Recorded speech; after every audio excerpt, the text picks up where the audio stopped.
Hi friends, welcome to Kannada moral stories. ಎದ್ದೇಳು ಶಿವು, ನೀನು ಈ ರೀತಿ ತಮಾಷೆ ಮಾಡಬೇಡ. ದಯವಿಟ್ಟು ಎದ್ದೇಳು. ನೀನು ನನ್ನನ್ನು ಈ ರೀತಿ ಬಿಟ್ಟು ಹೋಗಲು ಸಾಧ್ಯವಿಲ್ಲ.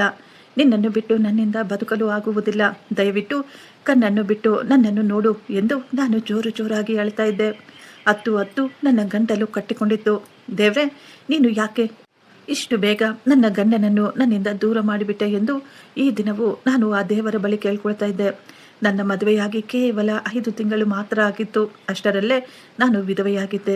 ಆ ಸಮಯದಲ್ಲಿ ನನಗೆ ಗೊತ್ತಾಗಲಿಲ್ಲ, ನನ್ನ ಗಂಡನ ಜೊತೆ ಕಳೆದಂತಹ ಆ ಕ್ಷಣಗಳು ನನ್ನ ಜೀವನದ ಅತ್ಯಂತ ಅಮೂಲ್ಯವಾದ ಕ್ಷಣಗಳಾಗುತ್ತವೆ ಎಂದು. ಇದರ ನಂತರ ನನ್ನ ಗಂಡನ ಜೊತೆ ನನಗೆ ಯಾವತ್ತೂ ಸಿಗೋದಿಲ್ಲ ಅಂತ. ಈ ದಿನ ನನ್ನ ಗಂಡನ ಶವವನ್ನು ನನ್ನ ಕಣ್ಣ ಮುಂದೆ ನೋಡುತ್ತಿರುವಾಗ ನನ್ನ ಮನಸ್ಸಿಗೆ ಅನ್ನಿಸ್ತಾ ಇತ್ತು, ಈ ಕ್ಷಣ ಹೀಗೆಯೇ ನಿಂತು ಹೋಗಬಾರ್ದಾ ಎಂದು. ಅವರನ್ನು ಎಬ್ಬಿಸಿ ಅವರನ್ನು ಕರೆದುಕೊಂಡು ಎಲ್ಲಾದರೂ ದೂರ ಓಡಿ ಹೋಗೋಣ ಅಂತ ನನಗನ್ನಿಸ್ತಾ ಇತ್ತು. ನಾನು ಅವರನ್ನು ತುಂಬ ಪ್ರೀತಿ ಮಾಡ್ತಾ ಇದ್ದೆ. ಅವರು ಈ 5 ತಿಂಗಳಲ್ಲಿ ನನಗೆ ಈ ಪ್ರಪಂಚದ ಎಲ್ಲ ಸುಖ ಕೊಟ್ಟಿದ್ರು. ಬಹುಶಃ ಯಾರದ್ದೋ ಕೆಟ್ಟ ಕಣ್ಣು ನನ್ನ ಸಂತೋಷದ ಮೇಲೆ ಬಿದ್ದಿತ್ತು ಅನಿಸುತ್ತೆ. ಯಾಕೆಂದರೆ ನಾನು ಮದುವೆಯಾದಾಗಿನಿಂದ ತುಂಬ ಸಂತೋಷವಾಗಿದ್ದೆ. ದುಃಖ, ಭಯ, ಕಣ್ಣೀರು ಅಂದರೆ ಏನು ಅಂತಲೇ ನಾನು ಮರೆತು ಬಿಟ್ಟಿದ್ದೆ. ಆದರೆ ಈಗ ಎಲ್ಲ ದುಃಖ, ಎಲ್ಲ ಕಣ್ಣೀರು, ಎಲ್ಲ ಭಯ ಬೆಟ್ಟದ ಹಾಗೆ ನನ್ನ ಮೇಲೆ ಬಂದು ಬಿದ್ದಿತ್ತು. ನನ್ನ ಹೊಟ್ಟೆಯಲ್ಲಿ ನನ್ನ ಗಂಡನ ಮಗು ಬೆಳೆಯುತ್ತಿತ್ತು. ನಾನು 2 ತಿಂಗಳ ಗರ್ಭಿಣಿಯಾಗಿದ್ದೆ. ನನ್ನ ಅತ್ತೆ ಕೂಡ ತಮ್ಮ ಮಗನನ್ನು ಕಳೆದುಕೊಂಡು ಎಷ್ಟೊಂದು ದುಃಖ ಪಡ್ತಾ ಇದ್ರು. ಶಿವು ಈ ಮನೆಯ ದೊಡ್ಡ ಮಗನಾಗಿದ್ದ. ಅವನ ಹೆಗಲ ಮೇಲೆಯೇ ಪೂರ್ತಿ ಪರಿವಾರದ ಜವಾಬ್ದಾರಿ ಇತ್ತು. ಅಕ್ಕಪಕ್ಕದವರು, ಸಂಬಂಧಿಕರು, ಪರಿಚಯಸ್ಥರು ಎಲ್ಲರೂ ಬಂದು ಎಷ್ಟೋ ದುಃಖ ಪಡ್ತಾ ಇದ್ರು. ಇಷ್ಟು ಚಿಕ್ಕ ವಯಸ್ಸಿನಲ್ಲಿ ಯಾಕೆ, ಹೇಗೆ ಈ ರೀತಿ ನಡೆಯಿತು ಎಂದು ಎಷ್ಟೋ ಜನ ನನ್ನನ್ನು ತಬ್ಬಿಕೊಂಡು ಜೋರು ಜೋರಾಗಿ ಅಳ್ತಾ ಇದ್ರು. ಕೆಲವು ಹೆಂಗಸರು ನಮ್ಮ ಪಕ್ಕದಲ್ಲಿ ಕುಳಿತುಕೊಂಡು ಮಾತನಾಡ್ತಾ ಇದ್ರು. ಪಾಪ ಅಮಾಯಕಳು, ಇನ್ನು ಮದುವೆಯಾಗಿ ಕೇವಲ 5 ತಿಂಗಳು ಮಾತ್ರ ಕಳೆದಿದೆ. ಅಷ್ಟರಲ್ಲೇ ಆ ದೇವರು ಎಷ್ಟೊಂದು ಕಷ್ಟ ಕೊಟ್ಟು ಬಿಟ್ಟಿದ್ದಾನೆ. ಇಷ್ಟು ಬೇಗ ಇವಳು ವಿಧವೆಯಾಗಿ ಬಿಟ್ಟಿದ್ದಾಳೆ. ಪಾಪ ಗರ್ಭಿಣಿ ಬೇರೆ. ಆ ದೇವರಿಗೆ ಗೊತ್ತಾಗಬೇಕು, ಒಂಟಿಯಾಗಿ ಇವಳು ಈ ಮಗುವನ್ನು ಹೇಗೆ ತಾನೇ ಬೆಳೆಸ್ತಾಳೋ ಏನೋ. ಪಕ್ಕದ ಮನೆಯ ಕವಿತಾ ಅವರು ಹೇಳ್ತಾ ಇದ್ರು, ಅವಳಿಗೇನು, ಇನ್ನು ವಯಸ್ಸಿನಲ್ಲಿದ್ದಾಳೆ, ನೋಡಲು ಕೂಡ ಎಷ್ಟೊಂದು ಸುಂದರವಾಗಿದ್ದಾಳೆ. ಇವಳು ಇನ್ನೊಂದು ಮದುವೆ ಮಾಡಿಕೊಳ್ಳಬಹುದು. ಆದರೆ ಪಾಪ ಆ ಮಗುವಿನ ಜೀವನವೇ ಹಾಳಾಗುತ್ತದೆ. ಆ ಹೆಂಗಸರ ಬಾಯಿಂದ ಇಂತಹ ಮಾತುಗಳನ್ನು ಕೇಳಿದ ಅತ್ತೆ ತಮ್ಮ ಕಣ್ಣೀರನ್ನು ಒರೆಸಿಕೊಂಡು ಆ ಹೆಂಗಸರನ್ನು ನೋಡಿ ಹೇಳಿದ್ರು, ನೀವೆಲ್ಲರೂ ಗಮನವಿಟ್ಟು ನನ್ನ ಒಂದು ಮಾತು ಕೇಳಿಸ್ಕೊಳ್ಳಿ. ನನ್ನ ಸೊಸೆ ಅನಾಥೆಯಲ್ಲ. ನಾವೆಲ್ಲರೂ ನಮ್ಮ ಸೊಸೆಯನ್ನು ತುಂಬಾ ಹೆಚ್ಚಾಗಿ ಪ್ರೀತಿಸುತ್ತಿದ್ದೇವೆ. ನಾವು ಅವಳನ್ನು ಸೊಸೆಯ ರೀತಿಯಲ್ಲ, ಮಗಳ ರೀತಿಯೇ ನೋಡ್ಕೊಳ್ತೀವಿ. ನಮ್ಮ ಸೊಸೆ ಇನ್ನು ಮುಂದೆ ಕೂಡ ನಮ್ಮ ಜೊತೆಯಲ್ಲೇ ಇರ್ತಾಳೆ. ನಮ್ಮ ಸೊಸೆ ಮತ್ತು ಮೊಮ್ಮಗುವನ್ನು ನಾವು ನೋಡಿಕೊಳ್ಳುತ್ತೇವೆ. ನಿವೇದಿತಾ ಯಾವತ್ತೂ ಇನ್ನೊಂದು ಮದುವೆ ಮಾಡಿಕೊಳ್ಳುವುದಿಲ್ಲ. ಅವಳು ಈ ಮನೆಯಲ್ಲಿ ನನ್ನ ಮಗನ ವಿಧವೆಯಾಗಿಯೇ ಇರ್ತಾಳೆ. ಅವಳು ಮುತ್ತೈದೆಯಾಗಿ ಇರುವಾಗ ಅವಳಿಗೆ ಎಷ್ಟೊಂದು ಗೌರವ ಸಿಗುತ್ತಿತ್ತು, ಈಗಲೂ ಅವಳಿಗೆ ಅಷ್ಟೇ ಗೌರವ ಸಿಗುತ್ತೆ. ನೀವುಗಳು ನಮ್ಮ ಸೊಸೆಯ ಬಗ್ಗೆ ಇಷ್ಟೊಂದು ಚಿಂತೆ ಮಾಡುವ ಅವಶ್ಯಕತೆ ಇಲ್ಲ ಎಂದು ಹೇಳಿಬಿಟ್ರು. ಆ ಹೆಂಗಸರೆಲ್ಲ ಅತ್ತೆಯ ಮಾತು ಕೇಳಿ ಮೌನವಾಗಿ ಬಿಟ್ಟಿದ್ರು. ಅತ್ತೆಯ ಈ ಮಾತು ಕೇಳಿ ನನ್ನ ಮನಸ್ಸಿನಲ್ಲಿ ಅವರ ಮೇಲೆ ಇದ್ದಂತಹ ಗೌರವ, ಮರ್ಯಾದೆ ಇನ್ನೂ ಹೆಚ್ಚಾಗಿ ಬಿಟ್ಟಿತ್ತು. ನಾನು ಮದುವೆಯಾಗಿ ಬಂದ ದಿನದಿಂದಲೂ ಈ ಮನೆಯ ಎಲ್ಲರೂ ನನ್ನ ಜೊತೆ ತುಂಬ ಚೆನ್ನಾಗಿ ನಡೆದುಕೊಳ್ತಾ ಇದ್ರು. ಯಾರ ಮನಸ್ಸಿನಲ್ಲಿಯೂ ಕೆಟ್ಟದ್ದನ್ನು ನಾನು ನೋಡೇ ಇರಲಿಲ್ಲ. ನನ್ನ ನಾದಿನಿಯರು ಕೂಡ ಆಗಾಗ ನಮ್ಮ ಮನೆಗೆ ಬರುತ್ತಿದ್ದರು. ಅವರು ಅತ್ತಿಗೆ ಅತ್ತಿಗೆ ಎಂದು ಎಷ್ಟೋ ಪ್ರೀತಿಯಿಂದ ನನ್ನ ಸುತ್ತಲೂ ಓಡಾಡ್ತಾ ಇದ್ರು. ನನ್ನ ಮೈದುನ ಕೂಡ ನನಗೆ ತುಂಬ ಹೆಚ್ಚಾಗಿ ಗೌರವ ಕೊಡ್ತಾ ಇದ್ದ. ನನ್ನ ಗಂಡ ಈ ಪ್ರಪಂಚದ ಎಲ್ಲ ಪ್ರೀತಿಯನ್ನು ನನಗೆ ತೋರಿಸಿದ್ದರು. ನನ್ನ ಅತ್ತೆ ನನ್ನನ್ನು ಮನೆಯ ಮಹಾಲಕ್ಷ್ಮಿಯ ರೀತಿ ನೋಡಿಕೊಳ್ತಾ ಇದ್ರು. ಈ ದಿನ ಆ ಹೆಂಗಸರಿಗೆ ನನ್ನ ಅತ್ತೆ ಕೊಟ್ಟಂತಹ ಉತ್ತರ ಕೇಳಿ ನನಗೆ ತುಂಬ ಸಂತೋಷವಾಗ್ತಾ ಇತ್ತು. ನನ್ನ ತಾಯಿ ಜೀವಂತವಾಗಿರಲಿಲ್ಲ. ಒಂದು ವೇಳೆ ಅವರು ಜೀವಂತವಾಗಿ ಇದ್ದಿದ್ದರೂ ಅತ್ತೆಯಷ್ಟು ಪ್ರೀತಿಯನ್ನು ಅವರು ಬಹುಶಃ ತೋರಿಸುತ್ತಿರಲಿಲ್ಲ ಅನ್ನಿಸುತ್ತಿತ್ತು ನನಗೆ. ಅತ್ತೆ ನನ್ನನ್ನು ತಬ್ಬಿಕೊಂಡು ಅಳುತ್ತಾ ಹೇಳಿದರು, ನಿವೇದಿತಾ ನೀನು ಯಾವತ್ತೂ ಒಂಟಿಯಲ್ಲ, ನಾವೆಲ್ಲರೂ ನಿನ್ನ ಜೊತೆ ಇದ್ದೇವೆ. ನನ್ನ ಗಂಡನ ಅಂತಿಮ ಸಂಸ್ಕಾರಗಳು ಮುಗಿಸಿಕೊಂಡು ಎಲ್ಲರೂ ಅವರವರ ಮನೆಗಳಿಗೆ ಹೊರಟು ಹೋದರು. ಈಗ ಆ ಮನೆಯಲ್ಲಿ ಒಂದು ವಿಚಿತ್ರವಾದ ಮೌನ ಆವರಿಸಿಬಿಟ್ಟಿತ್ತು. ನನ್ನ ರೂಮು, ಒಂದು ಸಮಯದಲ್ಲಿ ಆ ರೂಮಿನಲ್ಲಿ ನಾನು ಮತ್ತು ನನ್ನ ಗಂಡ ಎಷ್ಟೋ ಸಂತೋಷವಾಗಿ ಕಾಲ ಕಳೀತಾ ಇದ್ವಿ. ಈಗ ಆ ರೂಮಿನಲ್ಲಿ ಸ್ಮಶಾನದ ಮೌನ ಆವರಿಸಿಬಿಟ್ಟಿತ್ತು. ನಾನು ನಿಧಾನವಾಗಿ ನಡೆಯುತ್ತಾ ನನ್ನ ರೂಮಿನೊಳಗೆ ಬಂದೆ. ಆ ಗೋಡೆಯ ಮೇಲೆ ನಮ್ಮ ಮದುವೆಯ ಫೋಟೋ ದೊಡ್ಡದಾಗಿ ರಾರಾಜಿಸುತ್ತಿತ್ತು. ಆ ಫೋಟೋದಲ್ಲಿ ನಾನು ಮತ್ತು ನನ್ನ ಗಂಡ ಎಷ್ಟೊಂದು ಸಂತೋಷವಾಗಿದ್ದೆವು. ಅದನ್ನು ನೋಡುತ್ತಿದ್ದ ಹಾಗೆ ಮತ್ತೆ ನನ್ನ ಕಣ್ಣುಗಳಲ್ಲಿ ನೀರು ತುಂಬಿತ್ತು. ನಾನು ನನ್ನ ಹೊಟ್ಟೆಯ ಮೇಲೆ ಕೈಯನ್ನು ಇಟ್ಟುಕೊಂಡು, ಶಿವು, ನೀವು ಇಷ್ಟು ಬೇಗ ಈ ರೀತಿ ನನ್ನನ್ನು ಬಿಟ್ಟು ಹೋಗಬಾರ್ದಾಗಿತ್ತು. ನೀವು ನನಗಾಗಿ ಅಲ್ಲದಿದ್ದರೂ ನಿಮ್ಮ ಮಗುವಿಗಾಗಿ ಆದರೂ ಯೋಚಿಸಬೇಕಾಗಿತ್ತಲ್ವಾ? ನಾನು ಒಂಟಿಯಾಗಿ ಈ ಮಗುವನ್ನು ಹೇಗೆ ತಾನೇ ನೋಡಿಕೊಳ್ಳಲು ಸಾಧ್ಯ? ನಾನು ಈ ಮಗುವಿಗೆ ಹೇಗೆ ತಾನೇ ಹೇಳಬೇಕು, ನೀನು ಈ ಪ್ರಪಂಚದಲ್ಲಿ ಬರುವುದಕ್ಕಿಂತ ಮೊದಲೇ ನಿನ್ನ ತಂದೆ ನಿನ್ನನ್ನು ಬಿಟ್ಟು ಹೊರಟು ಹೋದ್ರು ಅಂತ ಎಂದು ಹೇಳುತ್ತಾ ನಾನು ಇನ್ನೂ ಜೋರಾಗಿ ಅಳ್ತಾ ಇದ್ದೆ. ಎಷ್ಟೋ ದಿನಗಳು ಇದೇ ರೀತಿ ಕಳೆದು ಹೋಗಿದ್ದವು. ನನ್ನ ಅಣ್ಣಂದಿರು ನನಗೆ ಎಷ್ಟೋ ಬಾರಿ ಫೋನ್ ಮಾಡ್ತಾ ಇದ್ರು. ನಿವೇದಿತಾ, ಮನೆಗೆ ಬಂದು ಬಿಡು, ಭಾವ ಇಲ್ಲದ ಮೇಲೆ ನೀನು ಅಲ್ಲಿದ್ದು ಏನು ಮಾಡ್ತೀಯಾ? ನಾವೆಲ್ಲರೂ ನಿನ್ನನ್ನು ತುಂಬ ಚೆನ್ನಾಗಿ ನೋಡಿಕೊಳ್ಳುತ್ತೇವೆ ಎಂದು ಕರೆಯುತ್ತಿದ್ದರು. ಆದರೆ ನನಗೆ ಅಲ್ಲಿ ಹೋಗಲು ಇಷ್ಟವಿರಲಿಲ್ಲ. ನನ್ನನ್ನು ನನ್ನ ಅಣ್ಣಂದಿರು ಸಣ್ಣ ವಯಸ್ಸಿನಿಂದಲೂ ತುಂಬ ಪ್ರೀತಿಯಿಂದ ಕಷ್ಟಪಟ್ಟು ಸಾಕಿ ಬೆಳೆಸಿದ್ದರು. ಮೊದಲೇ ನಮ್ಮ 4 ಜನ ಅಕ್ಕ ತಂಗಿಯರ ಭಾರ ಅವರ ತಲೆಯ ಮೇಲೆ ಇತ್ತು. ನಾನು ಎಲ್ಲರಿಗಿಂತಲೂ ಸಣ್ಣವಳು. 5 ತಿಂಗಳ ಮೊದಲೇ ಅವರು ನನ್ನ ಜವಾಬ್ದಾರಿಯನ್ನು ಕಳೆದುಕೊಂಡಿದ್ದರು. ಅಷ್ಟರಲ್ಲೇ ಈಗ ನಾನು ಮತ್ತೆ ಅವರ ಮನೆಗೆ ಹೋಗಿ ಅವರ ಮೇಲೆ ಭಾರವಾಗಿರಲು ಇಷ್ಟಪಡಲಿಲ್ಲ. ನನ್ನ 4 ಜನ ಅಕ್ಕಂದಿರ ಮದುವೆ ಒಳ್ಳೆಯ ಪರಿವಾರದಲ್ಲೇ ನಡೆದಿತ್ತು. ಅವರೆಲ್ಲರೂ ನನಗೆ ಅರ್ಥ ಮಾಡಿಸುತ್ತಿದ್ದರು. ನಿವಿ, ಈಗ ನೀನು ಅಲ್ಲಿದ್ದು ಏನು ಮಾಡ್ತೀಯಾ? ಅಲ್ಲಿ ಎಲ್ಲರೂ ನಿನ್ನನ್ನು ಶಿವು ವಿಧವೆ ಎಂದೇ ಕರೀತಾರೆ. ಈ ಮಾತು ಕೇಳಲು ನಿನಗೆ ಇಷ್ಟವಾಗುತ್ತಾ? ನೀನು ನಿನ್ನ ತವರು ಮನೆಗೆ ವಾಪಸ್ ಹೊರಟು ಹೋಗುವುದೇ ಒಳ್ಳೆಯದು. ಇಂತಹ ಪರಿಸ್ಥಿತಿಯಲ್ಲಿ ಅಲ್ಲಿ ಎಲ್ಲರೂ ನಿನ್ನನ್ನು ತುಂಬ ಚೆನ್ನಾಗಿ ನೋಡಿಕೊಳ್ತಾರೆ ಅಂತ ಹೇಳುತ್ತಿದ್ದರು. ಆದರೆ ನಾನು ಅವರಿಗೂ ಕೂಡ ನಿರಾಕರಿಸಿಬಿಟ್ಟೆ. ಇನ್ನು ಮುಂದೆ ಇದೇ ನನ್ನ ಮನೆ. ನನ್ನ ತವರು ಮನೆಯಲ್ಲಿ ನಾನು ಸ್ವಲ್ಪ ಸಮಯಕ್ಕಾಗಿ ಹೋಗಿ ಬರಬಹುದು, ಆದರೆ ಶಾಶ್ವತವಾಗಿ ಅಲ್ಲಿರಲು ಹೋಗಲು ಸಾಧ್ಯವಿಲ್ಲ ಎಂದು ಹೇಳಿಬಿಟ್ಟಿದ್ದೆ. ನನ್ನ ಅತ್ತೆ ಮನೆಯವರು ನನ್ನನ್ನು ತುಂಬ ಪ್ರೀತಿ ಮಾಡ್ತಾ ಇದ್ರು. ಈ ಮಗುವಿನಿಂದ ಅವರು ತುಂಬ ಸಂತೋಷವಾಗಿದ್ದರು. ನಾನು ನನ್ನ ತವರು ಮನೆಗೆ ಹೋಗಿ ಅತ್ತೆ ಮನೆಯವರ ಸಂತೋಷವನ್ನು ಕಸಿದುಕೊಳ್ಳಲು ನಾನು ಸಿದ್ಧಳಿರಲಿಲ್ಲ. ನಾನು ನನ್ನ ತವರು ಮನೆಯವರಿಗೆ ನೇರವಾಗಿ ಹೇಳಿಬಿಟ್ಟಿದ್ದೆ, ದಯವಿಟ್ಟು ನೀವುಗಳ ನನ್ನನ್ನು ಕರೆದು ನನ್ನ ಮೇಲೆ ಒತ್ತಡ ಹಾಕಬೇಡಿ. ಅತ್ತೆ ಮನೆಯಲ್ಲಿ ನನಗೆ ಏನಾದರೂ ತೊಂದರೆ ಇದ್ದರೆ ನಾನು ನನ್ನ ತವರು ಮನೆಗೆ ಹೋಗಲು ಖಂಡಿತ ಒಮ್ಮೆಯಾದರೂ ಯೋಚಿಸುತ್ತಿದ್ದೆ. ನನಗೆ ಚೆನ್ನಾಗಿ ಗೊತ್ತು, ನನ್ನ ಮಗುವಿನ ಆರೈಕೆ ನನ್ನ ತವರು ಮನೆಗಿಂತಲೂ ನನ್ನ ಅತ್ತೆ ಮನೆಯಲ್ಲೇ ಚೆನ್ನಾಗಿ ನಡೆಯುತ್ತದೆ ಎಂದು. ಆದ್ದರಿಂದಲೇ ನಾನು ನನ್ನ ತವರಿಗೆ ಹೋಗಲಿಲ್ಲ. ನಂತರ ಯಾರೂ ನನಗೆ ಏನೂ ಹೇಳಲಿಲ್ಲ. ಎಲ್ಲರೂ ಅವರವರ ಜೀವನದಲ್ಲಿ ಈಗ ಬ್ಯುಸಿಯಾಗಿ ಬಿಟ್ಟಿದ್ರು. ಈಗ ನನ್ನ ಜೀವನ ನನ್ನ ಗಂಡನ ನೆನಪಿನಲ್ಲೇ ಕಳೀತಾ ಇತ್ತು. ಮೊದಲು ಈ ಮನೆಯಲ್ಲಿ ಇದ್ದಂತಹ ಸಂತೋಷ, ಸುಖ ಅದು ಈಗ ಇರಲಿಲ್ಲ. ನನಗೆ ಆ ದಿನ ಇನ್ನೂ ಚೆನ್ನಾಗಿ ನೆನಪಿದೆ. ನಾನು ಮೊಟ್ಟ ಮೊದಲು ಶಿವುಗೆ ಹೇಳಿದೆ, ನಾನು ತಾಯಿಯಾಗ್ತಾ ಇದ್ದೀನಿ ಅಂತ. ಅವರು ಸಂತೋಷದಿಂದ ಎಷ್ಟೋ ಕುಣಿದಾಡಿದ್ರು. ಅವರು ಎಷ್ಟೋ ಸಂತೋಷದಿಂದ ಮನೆಯಲ್ಲಿರುವ ಎಲ್ಲರಿಗೂ ಈ ವಿಷಯವನ್ನು ಹೇಳಿದ್ರು. ಅತ್ತೆ ಎಲ್ಲರನ್ನೂ ಕರೆಸಿ ಮನೆಯಲ್ಲಿ ಹೋಮ ಹವನಗಳನ್ನು ಪೂಜೆಗಳನ್ನು ಸಹ ಮಾಡಿಸಿದ್ದರು. ಆಗಿನಿಂದ ಅತ್ತೆ ನನ್ನನ್ನು ಇನ್ನೂ ಚೆನ್ನಾಗಿ ನೋಡಿಕೊಳ್ಳಲು ಶುರು ಮಾಡಿದ್ರು. ಮದುವೆ ಮಾಡಿಕೊಂಡು ನಾನು ಈ ಮನೆಗೆ ಬಂದಾಗ ಅತ್ತೆ ಹೇಳ್ತಾ ಇದ್ರು, ನೀನು ನಮ್ಮ ಮಗಳು ಇದ್ದ ಹಾಗೆ, ನಾವು ನಮ್ಮ ಮಕ್ಕಳಿಂದ ಕೆಲಸವನ್ನು ಮಾಡಿಸುವುದಿಲ್ಲ. ಅತ್ತೆನೇ ಮನೆಯ ಎಲ್ಲ ಕೆಲಸವನ್ನು ಮಾಡಿಕೊಳ್ತಾ ಇದ್ರು. ಮದುವೆಯಾಗಿ ಇನ್ನೂ 1 ತಿಂಗಳು ಕೂಡ ಆಗಿರಲಿಲ್ಲ. ಆಗಲೇ ಅತ್ತೆ ನನಗೆ ಕೇಳುತ್ತಿದ್ದರು, ನಿವೇದಿತಾ, ನೀನು ನಮಗೆ ಯಾವಾಗ ಸಿಹಿ ಸುದ್ದಿಯನ್ನು ಕೊಡ್ತೀಯಾ ಅಂತ. ಅವರ ಮಾತು ಕೇಳಿ ನನಗೆ ತುಂಬ ಆಶ್ಚರ್ಯವಾಗಿತ್ತು. ಮದುವೆಯಾಗಿ ಇನ್ನೂ ಕೇವಲ 1 ತಿಂಗಳು ಸಹ ಕಳೆದಿರಲಿಲ್ಲ. ಅಷ್ಟು ಬೇಗ ನನ್ನ ಅತ್ತೆ ಬಯಸುತ್ತಿದ್ದಾರೆ ನಾನು ಅವರಿಗೆ ಸಿಹಿ ಸುದ್ದಿಯನ್ನು ಕೊಡಬೇಕು ಅಂತ. ನನಗೆ ಅನ್ನಿಸ್ತಾ ಇತ್ತು, ನನ್ನ ಅತ್ತೆ ಎಷ್ಟೊಂದು ಒಳ್ಳೆಯವರು. ಅವರು ಖಂಡಿತ ನನಗೆ ಹೇಳ್ತಾರೆ, ಈಗಲೇ ಮಗು ಮಾಡಿಕೊಳ್ಳಬೇಡ, ನೀವು ನಿಮ್ಮ ಜೀವನವನ್ನು ಎಂಜಾಯ್ ಮಾಡಿ ಎಂದು. ಆಗ ನನಗೆ ಶಿವು ಹೇಳಿದ್ರು, ನಮ್ಮ ಮನೆಯಲ್ಲಿ ಯಾರೂ ಸಣ್ಣ ಮಕ್ಕಳಿಲ್ಲ. ಮನೆಯಲ್ಲಿ ಎಲ್ಲರಿಗೂ ಸಣ್ಣ ಮಕ್ಕಳೆಂದರೆ ತುಂಬ ಇಷ್ಟ. ಆದ್ದರಿಂದಲೇ ಎಲ್ಲರೂ ಒಂದು ಮಗುವಿಗಾಗಿ ಎದುರು ನೋಡ್ತಾ ಇದ್ದಾರೆ. ಆಗಿನಿಂದಲೇ ನಾನು ಕೂಡ ಆ ದೇವರ ಬಳಿ ಕೇಳ್ಕೊಳ್ತಾ ಇದ್ದೆ, ಆದಷ್ಟು ಬೇಗ ನನ್ನ ಮಡಿಲು ತುಂಬಬೇಕು ಎಂದು. ಆ ಮನೆಯಲ್ಲಿ ಸಣ್ಣ ಮಗು ಆಟವಾಡುತ್ತಿದ್ದರೆ ಮನೆಯ ಎಲ್ಲರ ಸಂತೋಷ ಇನ್ನೂ ಹೆಚ್ಚಾಗುತ್ತದೆ ಎಂದು ನನಗನ್ನಿಸ್ತಾ ಇತ್ತು. ನನ್ನ ಪ್ರೆಗ್ನೆನ್ಸಿ ವಿಷಯ ತಿಳಿದು ಮನೆಯ ಪರಿಸ್ಥಿತಿಗಳು ಪೂರ್ತಿಯಾಗಿ ಬದಲಾಗಿ ಬಿಟ್ಟಿದ್ವು. ಅತ್ತೆ ಮೊದಲಿನಿಂದಲೂ ನನ್ನಿಂದ ಯಾವುದೇ ಕೆಲಸ ಮಾಡಿಸುತ್ತಿರಲಿಲ್ಲ. ಈಗ ನಾನು ಗರ್ಭಿಣಿ ಎಂದು ತಿಳಿದ ನಂತರ ಅವರು ನನ್ನನ್ನು ಇನ್ನೂ ತುಂಬ ಚೆನ್ನಾಗಿ ನೋಡ್ಕೊಳ್ತಾ ಇದ್ರು. ಬಹುಶಃ ಯಾರದ್ದೋ ಕೆಟ್ಟ ಕಣ್ಣು ನಮ್ಮ ಜೀವನದ ಮೇಲೆ ಬಿದ್ದಿತ್ತು ಅನ್ಸುತ್ತೆ. ಆ ಭಯಾನಕ ದಿನ ನನಗೆ ಈಗಲೂ ಚೆನ್ನಾಗಿ ನೆನಪಿದೆ. ಆ ದಿನ ಶಿವು ಎಷ್ಟೋ ಸಂತೋಷವಾಗಿ ಆಫೀಸ್ಗೆ ಹೋಗಿದ್ರು. ಆ ದಿನ ತುಂಬ ಬಿಸಿಲು ಹೆಚ್ಚಾಗಿತ್ತು. ತುಂಬ ದಿನದಿಂದ ಅವರಿಗೆ ಸ್ವಲ್ಪ ಸುಸ್ತು ಕೂಡ ಇತ್ತು. ಪದೇ ಪದೇ BP ಹೆಚ್ಚು ಕಡಿಮೆ ಆಗುತ್ತಿತ್ತು.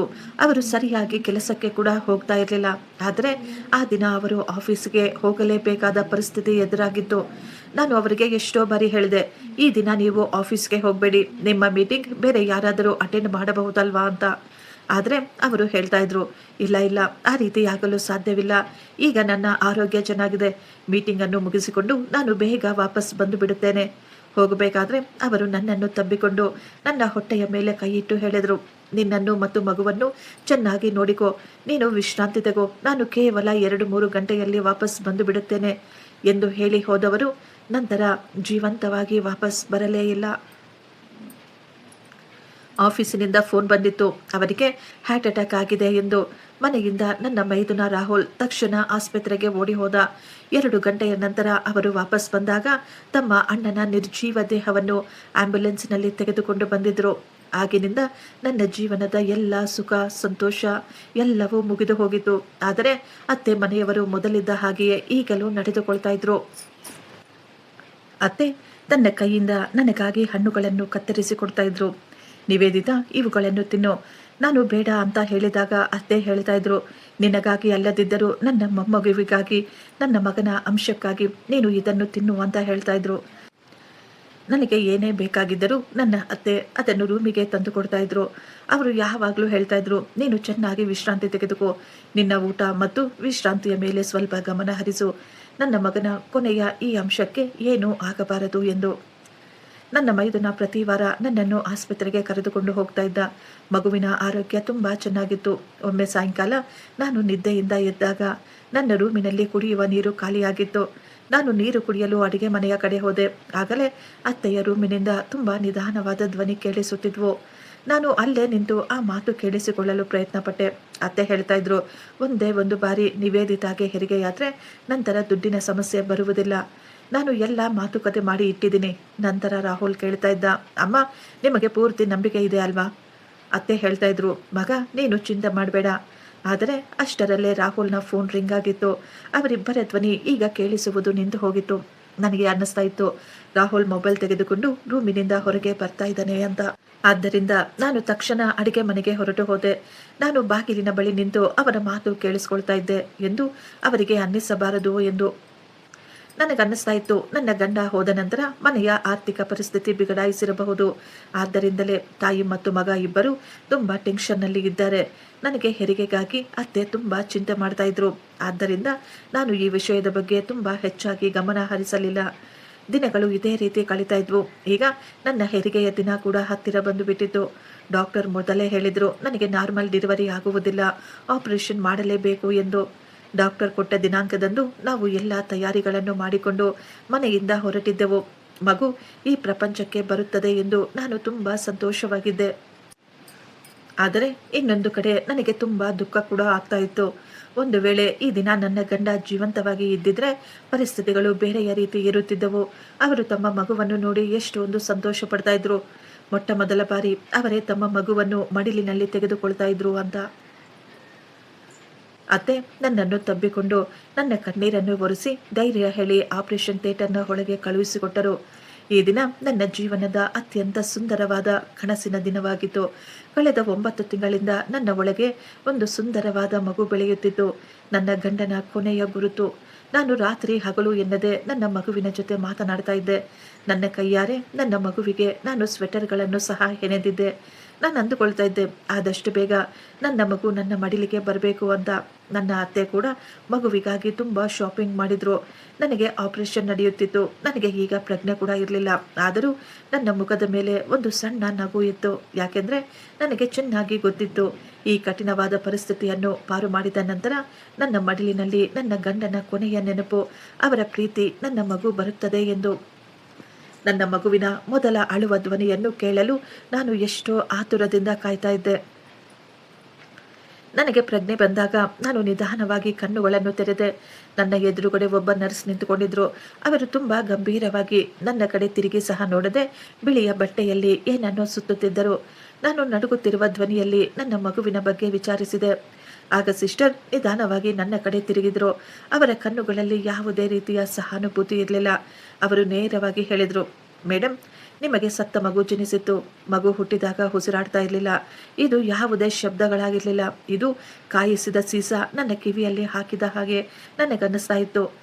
ನನ್ನ ತಲೆಯ ಮೇಲೆ ಆಕಾಶವೇ ಕಳಚಿ ಬಿದ್ದಂತೆ ಸಮಯ ಅಲ್ಲೇ ನಿಂತು ಬಿಟ್ಟ ಹಾಗೆ ನನಗನ್ನಿಸ್ತಾ ಇತ್ತು. ಯಾರೋ ನನ್ನ ದೇಹದಲ್ಲಿ ಕೈ ಹಾಕಿ ನನ್ನ ಹೃದಯವನ್ನು ತೆಗೆದು ಛಿದ್ರ ಛಿದ್ರ ಮಾಡುತ್ತಿದ್ದಾರೆ ಅನ್ನಿಸುತ್ತಿತ್ತು. ನನ್ನ ಹೃದಯದೊಳಗಿಂದ ಎಷ್ಟೊಂದು ನೋವು ಭರಿತ ಕೂಗು ಹೊರಗೆ ಬಂದಿತ್ತು. ಡಾಕ್ಟರ್ ಹೇಳ್ತಾ ಇದ್ರು, ನಿಮ್ಮ BP ತುಂಬ ಹೆಚ್ಚು ಕಡಿಮೆ ಆಗ್ತಾ ಇದೆ. ಈ ಸಮಯದಲ್ಲಿ ನೀವು ತುಂಬ ಸ್ಟ್ರೆಸ್ ತೆಗೆದುಕೊಳ್ಳಬೇಡಿ, ಸ್ವಲ್ಪ ಕಂಟ್ರೋಲ್ ಮಾಡಿಕೊಳ್ಳಿ ಪ್ಲೀಸ್ ಎಂದು. ಆದರೆ ಅದು ಕೇವಲ ಒಂದು ಮಗುವಾಗಿರಲಿಲ್ಲ, ನನ್ನ ಗಂಡನ ಕೊನೆಯ ಗುರುತಾಗಿತ್ತು. ನನ್ನ ಮಗು ನನ್ನ ಜೀವನದ ಆಧಾರವಾಗಿತ್ತು. ನಾನು ಬದುಕಲು ನನಗೆ ಆಸರೆಯಾಗಿತ್ತು. ನಾನು ಎದ್ದು ಓಡಿ ನನ್ನ ಮಗುವನ್ನು ನೋಡಬೇಕು ಅಂದುಕೊಳ್ತಾ ಇದ್ದೆ. ಆದರೆ ನನ್ನಿಂದ ಅಲ್ಲಾಡಲು ಸಹ ಸಾಧ್ಯವಾಗ್ತಾ ಇರಲಿಲ್ಲ. ನಾನು ಅವರೆಲ್ಲರಿಗೂ ಹೇಳಲು ಪ್ರಯತ್ನ ಪಡ್ತಾ ಇದ್ದೆ, ಆ ರೀತಿ ಆಗಲು ಸಾಧ್ಯವೇ ಇಲ್ಲ. ನನ್ನ ಮಗು ಜೀವಂತವಾಗಿದೆ, ನನಗೆ ಚೆನ್ನಾಗಿ ಗೊತ್ತು. ನಾನು ನನ್ನ ಮಗುವಿನ ಹೃದಯ ಬಡಿತ ಗುರುತಿಸಬಲ್ಲೆ. ನಾವಿಬ್ಬರು ರಾತ್ರಿ ಕೂಡ ಮಾತನಾಡಿಕೊಂಡೆವು. ನೀವು ನನ್ನ ಬಳಿ ಸುಳ್ಳು ಹೇಳ್ತಾ ಇದ್ದೀರಾ, ದಯವಿಟ್ಟು ನನ್ನ ಮಗುವನ್ನು ನನಗೆ ಕೊಟ್ಟುಬಿಡಿ ಅಂತ ಅಳ್ತಾ ಇದ್ದೆ. ಸ್ವಲ್ಪ ಸಮಯದ ನಂತರ ನನ್ನನ್ನು ರೂಮಿಗೆ ಶಿಫ್ಟ್ ಮಾಡಿದರು. ನನ್ನ ಶರೀರ ಈಗಲೂ ನೋವಿನಿಂದ ಕೂಡಿತ್ತು. ನನ್ನ ಕಣ್ಣುಗಳಿಂದ ಸತತವಾಗಿ ಕಣ್ಣೀರು ಬರ್ತಾ ಇತ್ತು. ಸ್ವಲ್ಪ ಸಮಯದ ನಂತರ ಅತ್ತೆ ಒಳಗೆ ಬಂದಾಗ ನಾನು ನಡುಗುತ್ತಿರುವ ಕೈಗಳನ್ನು ನನ್ನ ಅತ್ತೆಯ ಕಡೆಗೆ ಚಾಚಿ ಜೋರಾಗಿ ಅಳುತ್ತಾ ಹೇಳ್ತಾ ಇದ್ದೆ, ಅತ್ತೆ, ಶಿವು ಅವರ ಮಗು ಈ ಪ್ರಪಂಚದಲ್ಲಿ ಇಲ್ಲವಂತೆ. ನಮ್ಮ ಪರಿವಾರದ ದೀಪ ಇನ್ನೂ ಉಳಿದಿಲ್ಲವಂತೆ. ನಮ್ಮ ಎಲ್ಲ ಸಂತೋಷವೂ ಹಾಳಾಗಿ ಹೋಯಿತು ಎಂದು ನಾನು ಕಣ್ಣೀರು ಹಾಕ್ತಾ ಇದ್ದೆ. ಆದರೆ ನನ್ನ ಅತ್ತೆ ನನ್ನನ್ನು ತಪ್ಪಿಕೊಳ್ಳಲಿಲ್ಲ, ನನಗೆ ಸಮಾಧಾನವೂ ಮಾಡಲಿಲ್ಲ. ಅವರು ನೇರವಾಗಿ ಬಂದು ನನ್ನ ಮಂಚದ ಬಳಿ ಇದ್ದ ಕುರ್ಚಿಯಲ್ಲಿ ಕುಳಿತುಕೊಂಡ್ರು. ನಾನು ಕಣ್ಣೀರಿನಿಂದಲೇ ನನ್ನ ಅತ್ತೆಯ ಮುಖವನ್ನು ನೋಡ್ತಾ ಇದ್ದೆ. ಅತ್ತೆಯ ಕಣ್ಣುಗಳಲ್ಲಿ ಇದ್ದ ಆ ವಿಷಯವನ್ನು ನೋಡಿ ನಾನು ಶಾಕ್ ಆಗಿದ್ದೆ. ಮೊದಲೆಲ್ಲ ಅತ್ತೆ ಮಗುವಿಗಾಗಿ ಎಷ್ಟೊಂದು ಉಸ್ತುಕಲಾಗಿದ್ದಳು. ಆದರೆ ಈಗ ಮಗು ಸತ್ತು ಹೋಗಿದೆ ಎನ್ನುವ ವಿಷಯ ತಿಳಿದು ಅವರಿಗೆ ಸ್ವಲ್ಪ ಕೂಡ ದುಃಖವಾಗ್ತಾ ಇರಲಿಲ್ಲ. ಅವರ ಕಣ್ಣುಗಳಲ್ಲಿ ನೀರು, ದುಃಖ ಏನೂ ಇರಲಿಲ್ಲ. ಅವರನ್ನು ನೋಡಿದರೆ ನನಗನ್ನಿಸ್ತಾ ಇತ್ತು, ಮಗು ಹೋಗಿರುವುದರಿಂದ ಅವರಿಗೆ ಯಾವುದೇ ಚಿಂತೆ ಇಲ್ಲ ಎಂದು. ಅವರು ಮೌನವಾಗಿ ನನ್ನ ಕೈಯನ್ನು ಹಿಡಿದುಕೊಂಡು ತುಂಬ ಶಾಂತವಾಗಿ ಹೇಳಿದರು, ಆ ದೇವರ ಇಚ್ಛೆ ಬಹುಶಃ ಇದೇ ಇರಬೇಕು ಏನೋ. ನೀನು ಅಳುವುದನ್ನು ನಿಲ್ಲಿಸಿ ಬೇಗ ಬೇಗ ಗುಣಮುಖಳಾಗು. ನಂತರ ನಾವು ಆಸ್ಪತ್ರೆಯಿಂದ ಡಿಸ್ಚಾರ್ಜ್ ಆಗಿ ಮನೆಗೆ ಹೋಗೋಣ. ಅತ್ತೆಯ ವ್ಯವಹಾರ ನೋಡಿ ನನಗೆ ತುಂಬ ಆಶ್ಚರ್ಯವಾಗ್ತಾ ಇತ್ತು. ಅವರು ನನಗೆ ಸಮಾಧಾನವೇನೋ ಮಾಡ್ತಾ ಇದ್ರು, ಆದರೆ ಅವರು ತುಂಬ ಶಾಂತವಾಗಿದ್ರು. ಅವರಿಗೆ ಒಂದೇ ಒಂದು ಚೂರು ಕೂಡ ದುಃಖ ಅನ್ನುವುದೇ ಇರಲಿಲ್ಲ. ಅತ್ತೆಯನ್ನು ಆ ರೀತಿ ನೋಡಿ ನಾನು ಒಂದು ಕ್ಷಣ ನನ್ನ ಕಣ್ಣೀರು ಹಾಗೆಯೇ ನಿಂತು ಬಿಟ್ಟಿತು. ನನಗೆ ಅರ್ಥನೇ ಆಗ್ತಾ ಇರಲಿಲ್ಲ. ನಿನ್ನೆಯವರೆಗೂ ಮಗುವಿಗಾಗಿ ಅಷ್ಟೊಂದು ಕನಸು ಕಾಣ್ತಾ ಇದ್ದ ನನ್ನ ಅತ್ತೆ ಈ ದಿನ ಇಷ್ಟೊಂದು ಕಠಿಣವಾಗಿರಲು ಹೇಗೆ ಸಾಧ್ಯ? ನಾನು ಎಷ್ಟೋ ಅಮಾಯಕವಾಗಿ ಅಂದುಕೊಳ್ತಾ ಇದ್ದೆ. ಬಹುಶಃ ಅವರು ನನ್ನ ಮುಂದೆ ತಮ್ಮ ದುಃಖವನ್ನು ಮರೆಮಾಚುತ್ತಿದ್ದಾರೆ. ಅವರು ನನ್ನ ಮುಂದೆ ಕಣ್ಣೀರು ಹಾಕ್ತಾ ಇಲ್ಲ. ಒಂದು ವೇಳೆ ಅವರೇನಾದರೂ ನನ್ನ ಮುಂದೆ ಅತ್ತರೆ ನಾನು ಇನ್ನೂ ತುಂಬ ಹೆಚ್ಚು ದುಃಖ ಪಡಬಹುದು ಎಂದುಕೊಂಡಿರಬಹುದು. ಒಳಗೊಳಗೆ ಆಕೆ ತುಂಬ ನೋವು ತಿನ್ನುತ್ತಿದ್ದಾರೆ. ಕೆಲವು ದಿನಗಳ ಮೊದಲೇ ಅವರು ತಮ್ಮ ಮಗನನ್ನು ಕಳೆದುಕೊಂಡಿದ್ರು.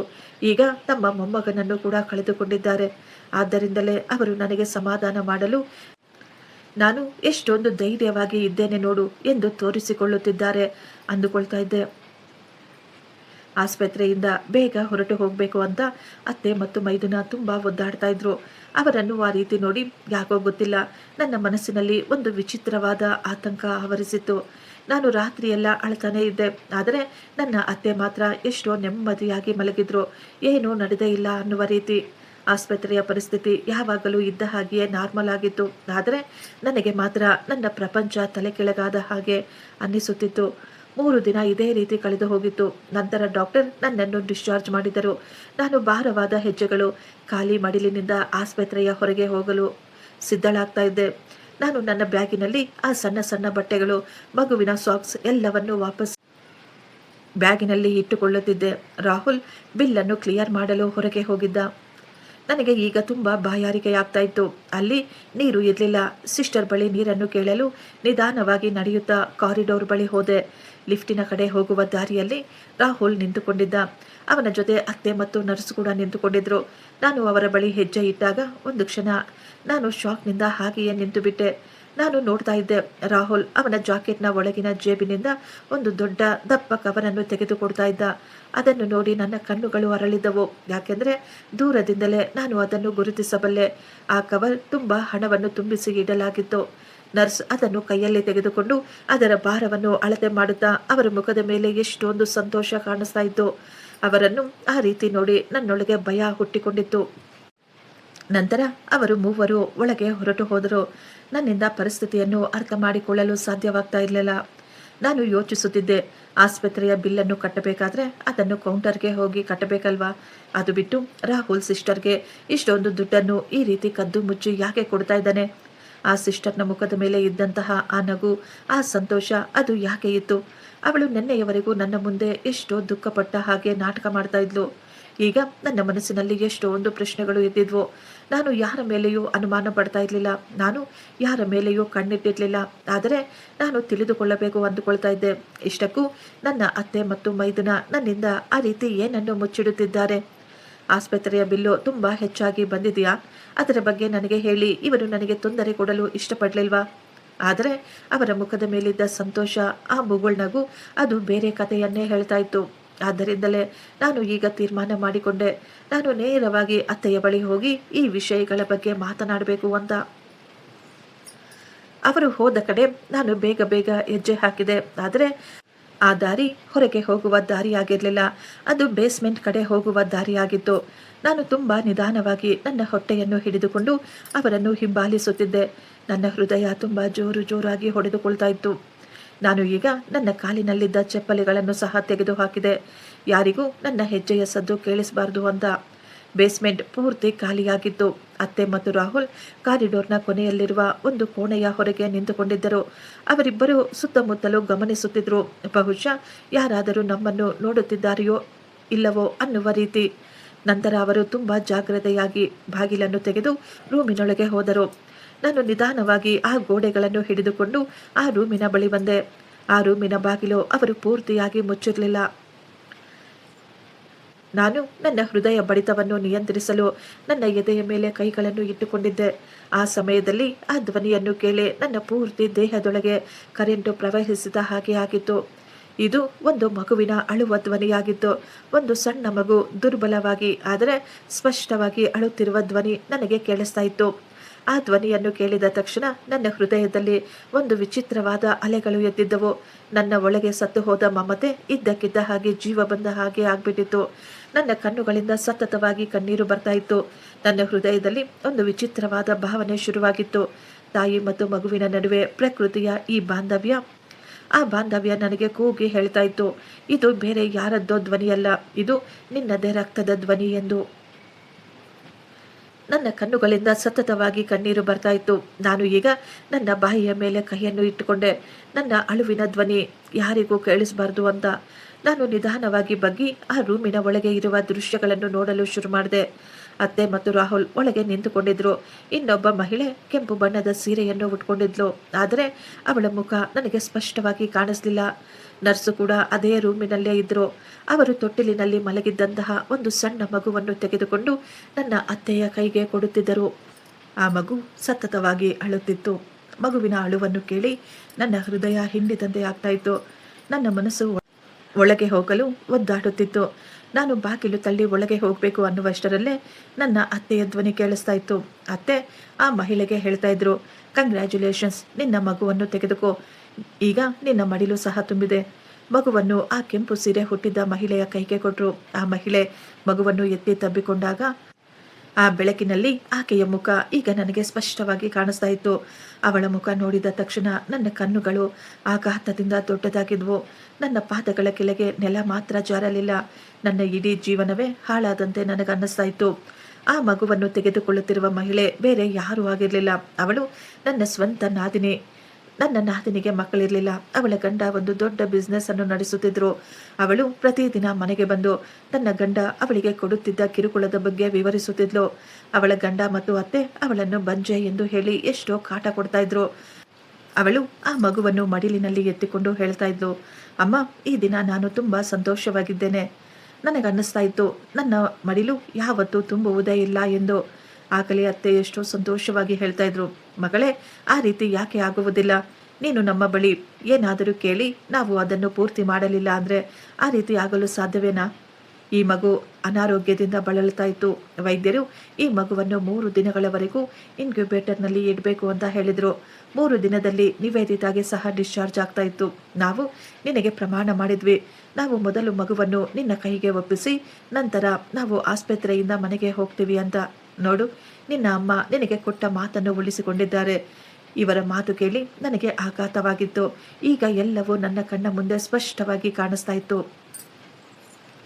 ಭಾವನಾಗೆ ಮಕ್ಕಳು ಇಲ್ಲದೆ ಇರುವುದು, ಅವಳ ಶ್ರೀಮಂತ ಗಂಡ ಇನ್ನೊಂದು ಮದುವೆ ಮಾಡಿಕೊಳ್ಳುತ್ತೇನೆ ಎಂದು ಅವಳನ್ನು ಹೆದರಿಸುತ್ತಿರುವುದು, ರಾಹುಲ್ ಇದ್ದಕ್ಕಿದ್ದ ಹಾಗೆ ಇಷ್ಟೊಂದು ದುಡ್ಡನ್ನು ಖರ್ಚು ಮಾಡ್ತಾ ಇರುವುದು, ನರ್ಸ್ಗೆ ಕೊಟ್ಟಂತಹ ಅಷ್ಟೊಂದು ದುಡ್ಡು, ಈ ಎಲ್ಲ ವ್ಯವಹಾರ, ಎಲ್ಲದಕ್ಕಿಂತಲೂ ಮುಖ್ಯವಾಗಿ ಅವರ ಮುಖದ ಮೇಲಿದ್ದ ನಾಟಕ, ಎಲ್ಲರಿಗಿಂತಲೂ ಹೆಚ್ಚಾಗಿ ನಾನು ವಿಶ್ವಾಸ ಇಡುತ್ತಿದ್ದ ನನ್ನ ಅತ್ತೆಯ ಮನೆಯವರೇ ಕೇವಲ ಸ್ವಲ್ಪ ದುಡ್ಡಿಗಾಗಿ ತನ್ನ ಮಗಳ ಮನೆಯನ್ನು, ಅವಳ ಸಂಸಾರವನ್ನು ಉಳಿಸಲು ತನ್ನ ಸ್ವಂತ ಮಗನ ನೆನಪುಗಳನ್ನು ಮಾರಾಟಕ್ಕೆ ಇಟ್ಟಿದ್ರು.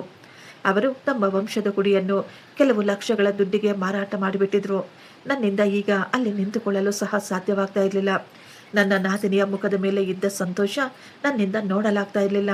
ಯಾಕೆಂದರೆ ನನ್ನ ಮಡಿಲನ್ನು ಖಾಲಿ ಮಾಡಿ ನನ್ನ ಅತ್ತೆ ತನ್ನ ಮಗಳನ್ನು ಸಂತೋಷಪಡಿಸ್ತಾ ಇದ್ಲು.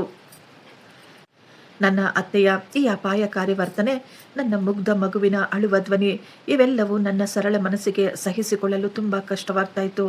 ತಾಯ್ತನದ ನೋವು, ಈ ದ್ರೋಹದ ತೀವ್ರತೆ ಮತ್ತು ಈ ಅಪಾಯಕಾರಿ ಸತ್ಯದ ಭಾರದಿಂದ ನನ್ನ ಉಸಿರು ನಿಂತಂತೆ ಅನ್ನಿಸುತ್ತಿತ್ತು. ನನ್ನ ಕಣ್ಣ ಮುಂದೆ ಈಗ ಕತ್ತಲು ಆವರಿಸಿತ್ತು. ನಾನು ನನ್ನ ಹೊಟ್ಟೆಯನ್ನು ಹಿಡಿದುಕೊಂಡು ಅಳಲು ಶುರು ಮಾಡಿದೆ. ನಾನು ಕೊನೆಯ ಬಾರಿ ನನ್ನ ಮಗುವಿನ ಮುಖವನ್ನು ನೋಡಿ ಕೆಲವೇ ಕ್ಷಣಗಳಲ್ಲಿ ನಾನು ಅದೇ ಬೇಸ್ಮೆಂಟ್ನಲ್ಲಿ ಪ್ರಜ್ಞೆ ಇಲ್ಲದೆ ಬಿದ್ದು ಹೋಗಿದ್ದೆ. ನಾನು ಪ್ರಜ್ಞೆ ಇಲ್ಲದೆ ನೆಲದ ಮೇಲೆ ಬಿದ್ದಿದ್ದೆ. ನನ್ನ ಸ್ವಂತ ಕುಟುಂಬ ನನ್ನಿಂದ ನನ್ನ ಮಗುವನ್ನು ಕಸಿದುಕೊಂಡಿತ್ತು. ಒಬ್ಬ ವಿಧವೆ ಅಸಹಾಯಕ ತಾಯಿಯಿಂದ ತನ್ನ ಮಗುವನ್ನು ಕಸಿದುಕೊಂಡು ಜೀವಂತವಾಗಿ ಇರಬೇಕಾದ್ರೇನೆ ನನ್ನನ್ನು ಕೊಂದು ಹಾಕಿದ್ದರು. ನನಗೆ ಪ್ರಜ್ಞೆ ಬಂದು ನಾನು ಕಣ್ಣು ಬಿಟ್ಟಾಗ ನನ್ನ ಇಡೀ ದೇಹವು ಜಗತ್ತಿನ ಯಾವುದೋ ಪುಸ್ತಕದಲ್ಲಿ ವಿವರಿಸಲಾಗದ ಆಯಾಸ ಮತ್ತು ನೋವಿನಿಂದ ತುಂಬಿ ಹೋಗಿತ್ತು. ನನ್ನ ಸುತ್ತಮುತ್ತಲೂ ಗಮನಿಸ್ತಾ ಇದ್ದೆ. ಅದು ನನ್ನದೇ ರೂಮ್ ಆಗಿತ್ತು. ನಾನು ಇದೇ ರೂಮಿನಲ್ಲಿಯೇ ನನ್ನ ಗಂಡನ ಜೊತೆ ಸಮಯ ಕಳೆದಿದ್ದೆ. ಈಗ ನಾನು ಇಲ್ಲಿ ನನ್ನ ಮಗುವಿನ ಜೊತೆ ಸಮಯ ಕಳೆಯಬೇಕು ಎಂದು ಆಸೆ ಪಡ್ತಾ ಇದ್ದೆ. ಕಳೆದ 9 ತಿಂಗಳಲ್ಲಿ ನಾನು ನನ್ನ ಮಗುವಿಗಾಗಿ ಈ ರೂಮಿನಲ್ಲಿ ಕುಳಿತು ಅದೆಷ್ಟೊಂದು ಕನಸುಗಳನ್ನು ಕಂಡಿದ್ದೆ. ಗೋಡೆಯ ಮೇಲೆ ಹಾಕಿದ್ದ ಚಿತ್ರಗಳು, ಮಗುವಿಗಾಗಿ ನಾನು ತಂದಿಟ್ಟಂತಹ ಹಾಸಿಗೆ, ತೊಟ್ಟಿಲು ಎಲ್ಲವೂ ಹಾಗೆಯೇ ಇದ್ವು. ಆಗಲೇ ಇದ್ದಕ್ಕಿದ್ದ ಹಾಗೆ ನನ್ನ ತಲೆಯಲ್ಲಿ ಬೇಸ್ಮೆಂಟ್ನಲ್ಲಿ ನಡೆದಂತಹ ಎಲ್ಲ ಘಟನೆಗಳು ಸಿನಿಮಾದ ಹಾಗೆ ಓಡಲು ಶುರುವಾದವು. ಅಲ್ಲಿದ್ದಂತಹ ಮಂದ ಬೆಳಕು, ನನ್ನ ಮಗುವಿನ ಅಳು, ನನ್ನ ಅತ್ತೆಯ ದುಷ್ಟಮುಖ, ನನ್ನ ನಾದಿನಿಯ ಮಡಿಲಿನಲ್ಲಿ ನನ್ನ ರಕ್ತ, ಅವಳ ಮುಖದ ಮೇಲಿದ್ದ ಸಂತೋಷ, ಇದೆಲ್ಲವೂ ನೆನಪಿಗೆ ಬಂದ ತಕ್ಷಣ ಯಾರೋ ನನ್ನ ಕೊರಳಿಗೆ ಮುಳ್ಳಿನ ತಂತಿಯನ್ನು ಹಾಕಿ ಎಳೆದ ಹಾಗೆ ಅನ್ನಿಸುತ್ತಿತ್ತು. ನಾನು ತಕ್ಷಣ ನನ್ನ ಮಂಚದಿಂದ ಎದ್ದೆ. ಆದರೆ ನನಗೆ ಇದ್ದ ನೋವು ಮತ್ತು ಸುಸ್ತಿನಿಂದ ನನ್ನಿಂದ ಸರಿಯಾಗಿ ನಡೆಯಲು ಸಾಧ್ಯವಾಗದೆ ನಾನು ಅಲ್ಲೇ ನೆಲದ ಮೇಲೆ ಕುಸಿದು ಬಿದ್ದಿದ್ದೆ. ನಾನು ಬಿದ್ದ ಶಬ್ದದಿಂದ ಬಾಗಿಲನ್ನು ತೆರೆಯಲಾಯಿತು. ನನ್ನ ಅತ್ತೆ ನಿಧಾನವಾಗಿ ಒಳಗೆ ಬಂದರು. ಅವರ ಮುಖದ ಮೇಲೆ ಎಷ್ಟೊಂದು ಶಾಂತಿ, ನೆಮ್ಮದಿ ಇತ್ತು. ಅತ್ತೆಯನ್ನು ಅಲ್ಲಿ ನೋಡಿದ ತಕ್ಷಣ ನನ್ನ ಒಳಗಿದ್ದಂತಹ ದುಃಖ, ನನ್ನ ಕೋಪ ಒಂದೇ ಬಾರಿ ಜ್ವಾಲಾಮುಖಿಯಂತೆ ಹೊರಗೆ ಬಂದಿತ್ತು. ನಾನು ನೆಲದ ಮೇಲೆ ತೆವಳುತ್ತಾ ಅತ್ತೆಯ ಕಾಲುಗಳನ್ನು ತಬ್ಬಿಕೊಂಡು ಜೋರಾಗಿ ಅಳಲು ಶುರು ಮಾಡಿದೆ.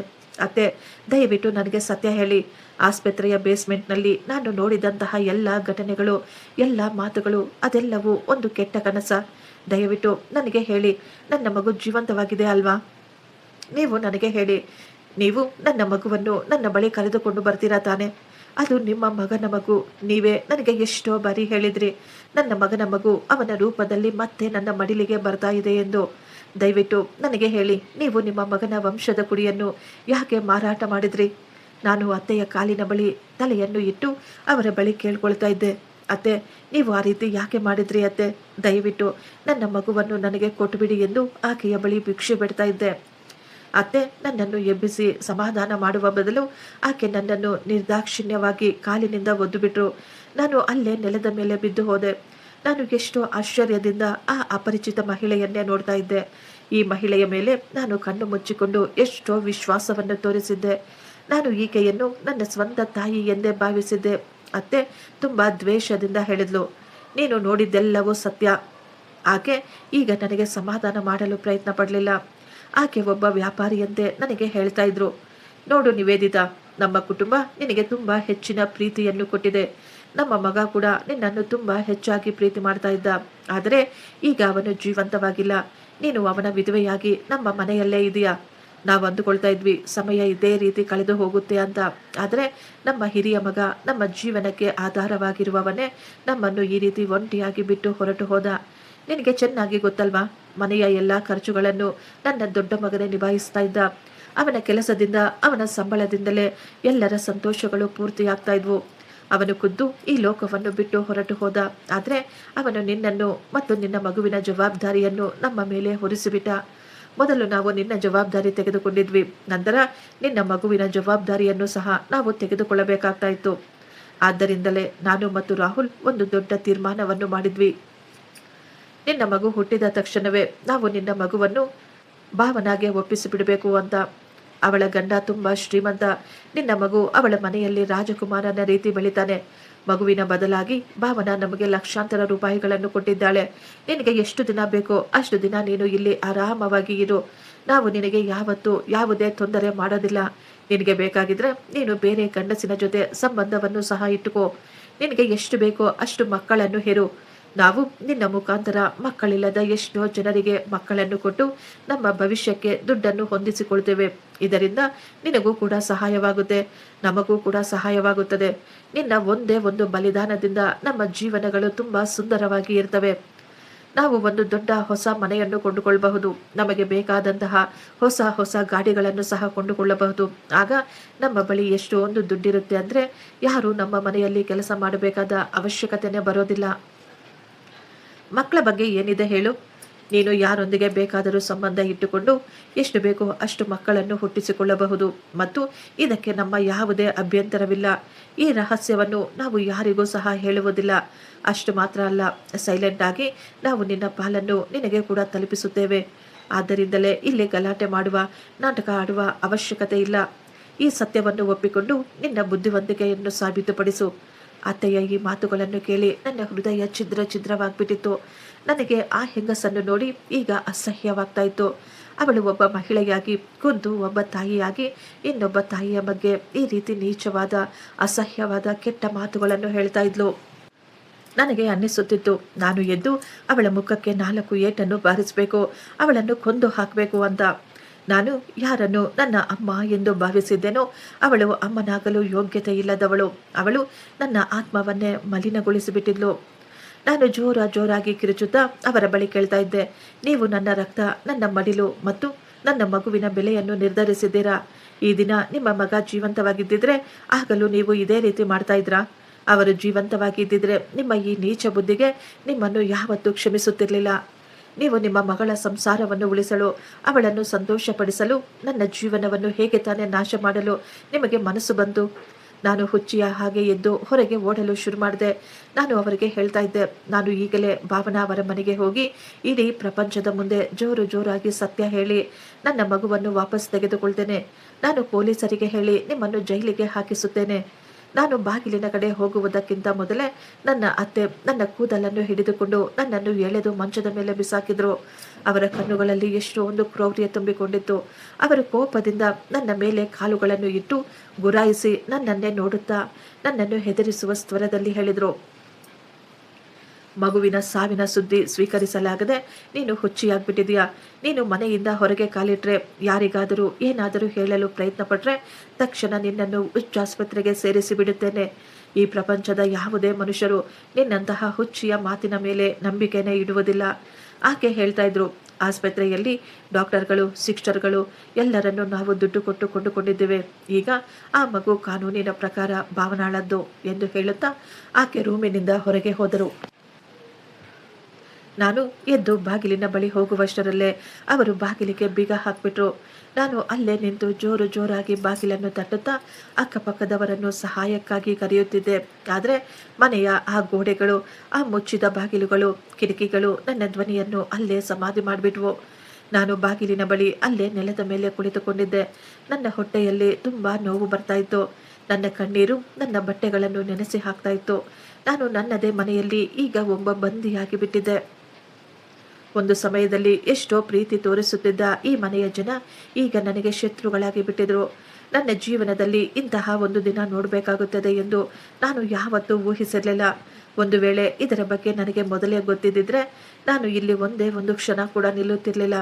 ಬಹುಶಃ ನನ್ನ ಮಗು ಕೂಡ ಆಗ ನನ್ನ ಜೊತೆಯಲ್ಲೇ ಇರ್ತಾ ಇತ್ತು. ನನ್ನ ದೇಹದ ಪ್ರತಿಯೊಂದು ಭಾಗವು ತುಂಬ ನೋವು ಕೊಡುತ್ತಿತ್ತು. ಅದರ ಜೊತೆಗೆ ನನ್ನ ಅತ್ತೆ ಮನೆಯವರು ಮಾಡಿದ ಈ ದ್ರೋಹ, ಇದೆಲ್ಲವನ್ನು ನನ್ನಿಂದ ಸಹಿಸಿಕೊಳ್ಳಲು ಸಾಧ್ಯವಾಗ್ತಾ ಇರಲಿಲ್ಲ. ಸಮಯ ಕಳೀತಾ ಇತ್ತು. ನನ್ನ ರೂಮಿನಲ್ಲಿ ಕತ್ತಲು ಆವರಿಸುತ್ತಿತ್ತು. ನಾನು ನನ್ನ ಗಂಡನ ಫೋಟೋವನ್ನು ನನ್ನ ಕೈಯಲ್ಲಿ ಹಿಡಿದುಕೊಂಡು ಅಳುತ್ತಾ ಅವರ ಬಳಿ ಹೇಳ್ತಾ ಇದ್ದೆ, ನೋಡಿ, ನಿಮ್ಮ ಮನೆಯವರು ನಿಮ್ಮ ಮಗುವಿನ ಜೊತೆ ಏನೇನು ಮಾಡ್ತಾ ಇದ್ದಾರೆ. ನಾನು ಒಂದು ಗಂಡು ಮಗುವಿಗೆ ಜನ್ಮ ಕೊಟ್ಟಿದ್ದೆ, ಆದರೆ ಒಂದೇ ಒಂದು ಬಾರಿ ಕೂಡ ನಾನು ನನ್ನ ಮಗುವನ್ನು ನೋಡಲಿಲ್ಲ. ಬಹುಶಃ ನನ್ನ ಮಗು ಅವರ ತಂದೆಯ ರೀತಿಯೇ ಇರಬಹುದೇನೋ ಎಂದು ಯೋಚಿಸುತ್ತಾ ನಾನು ಅಲ್ಲೇ ನೆಲದ ಮೇಲೆ ಬಿದ್ದು ಒದ್ದಾಡ್ತಾ ಇದ್ದೆ. ನನ್ನ ದೇಹಕ್ಕೆ ನಾನೇ ಹಿಂಸೆ ಕೊಟ್ಕೊಳ್ತಾ ಇದ್ದೆ.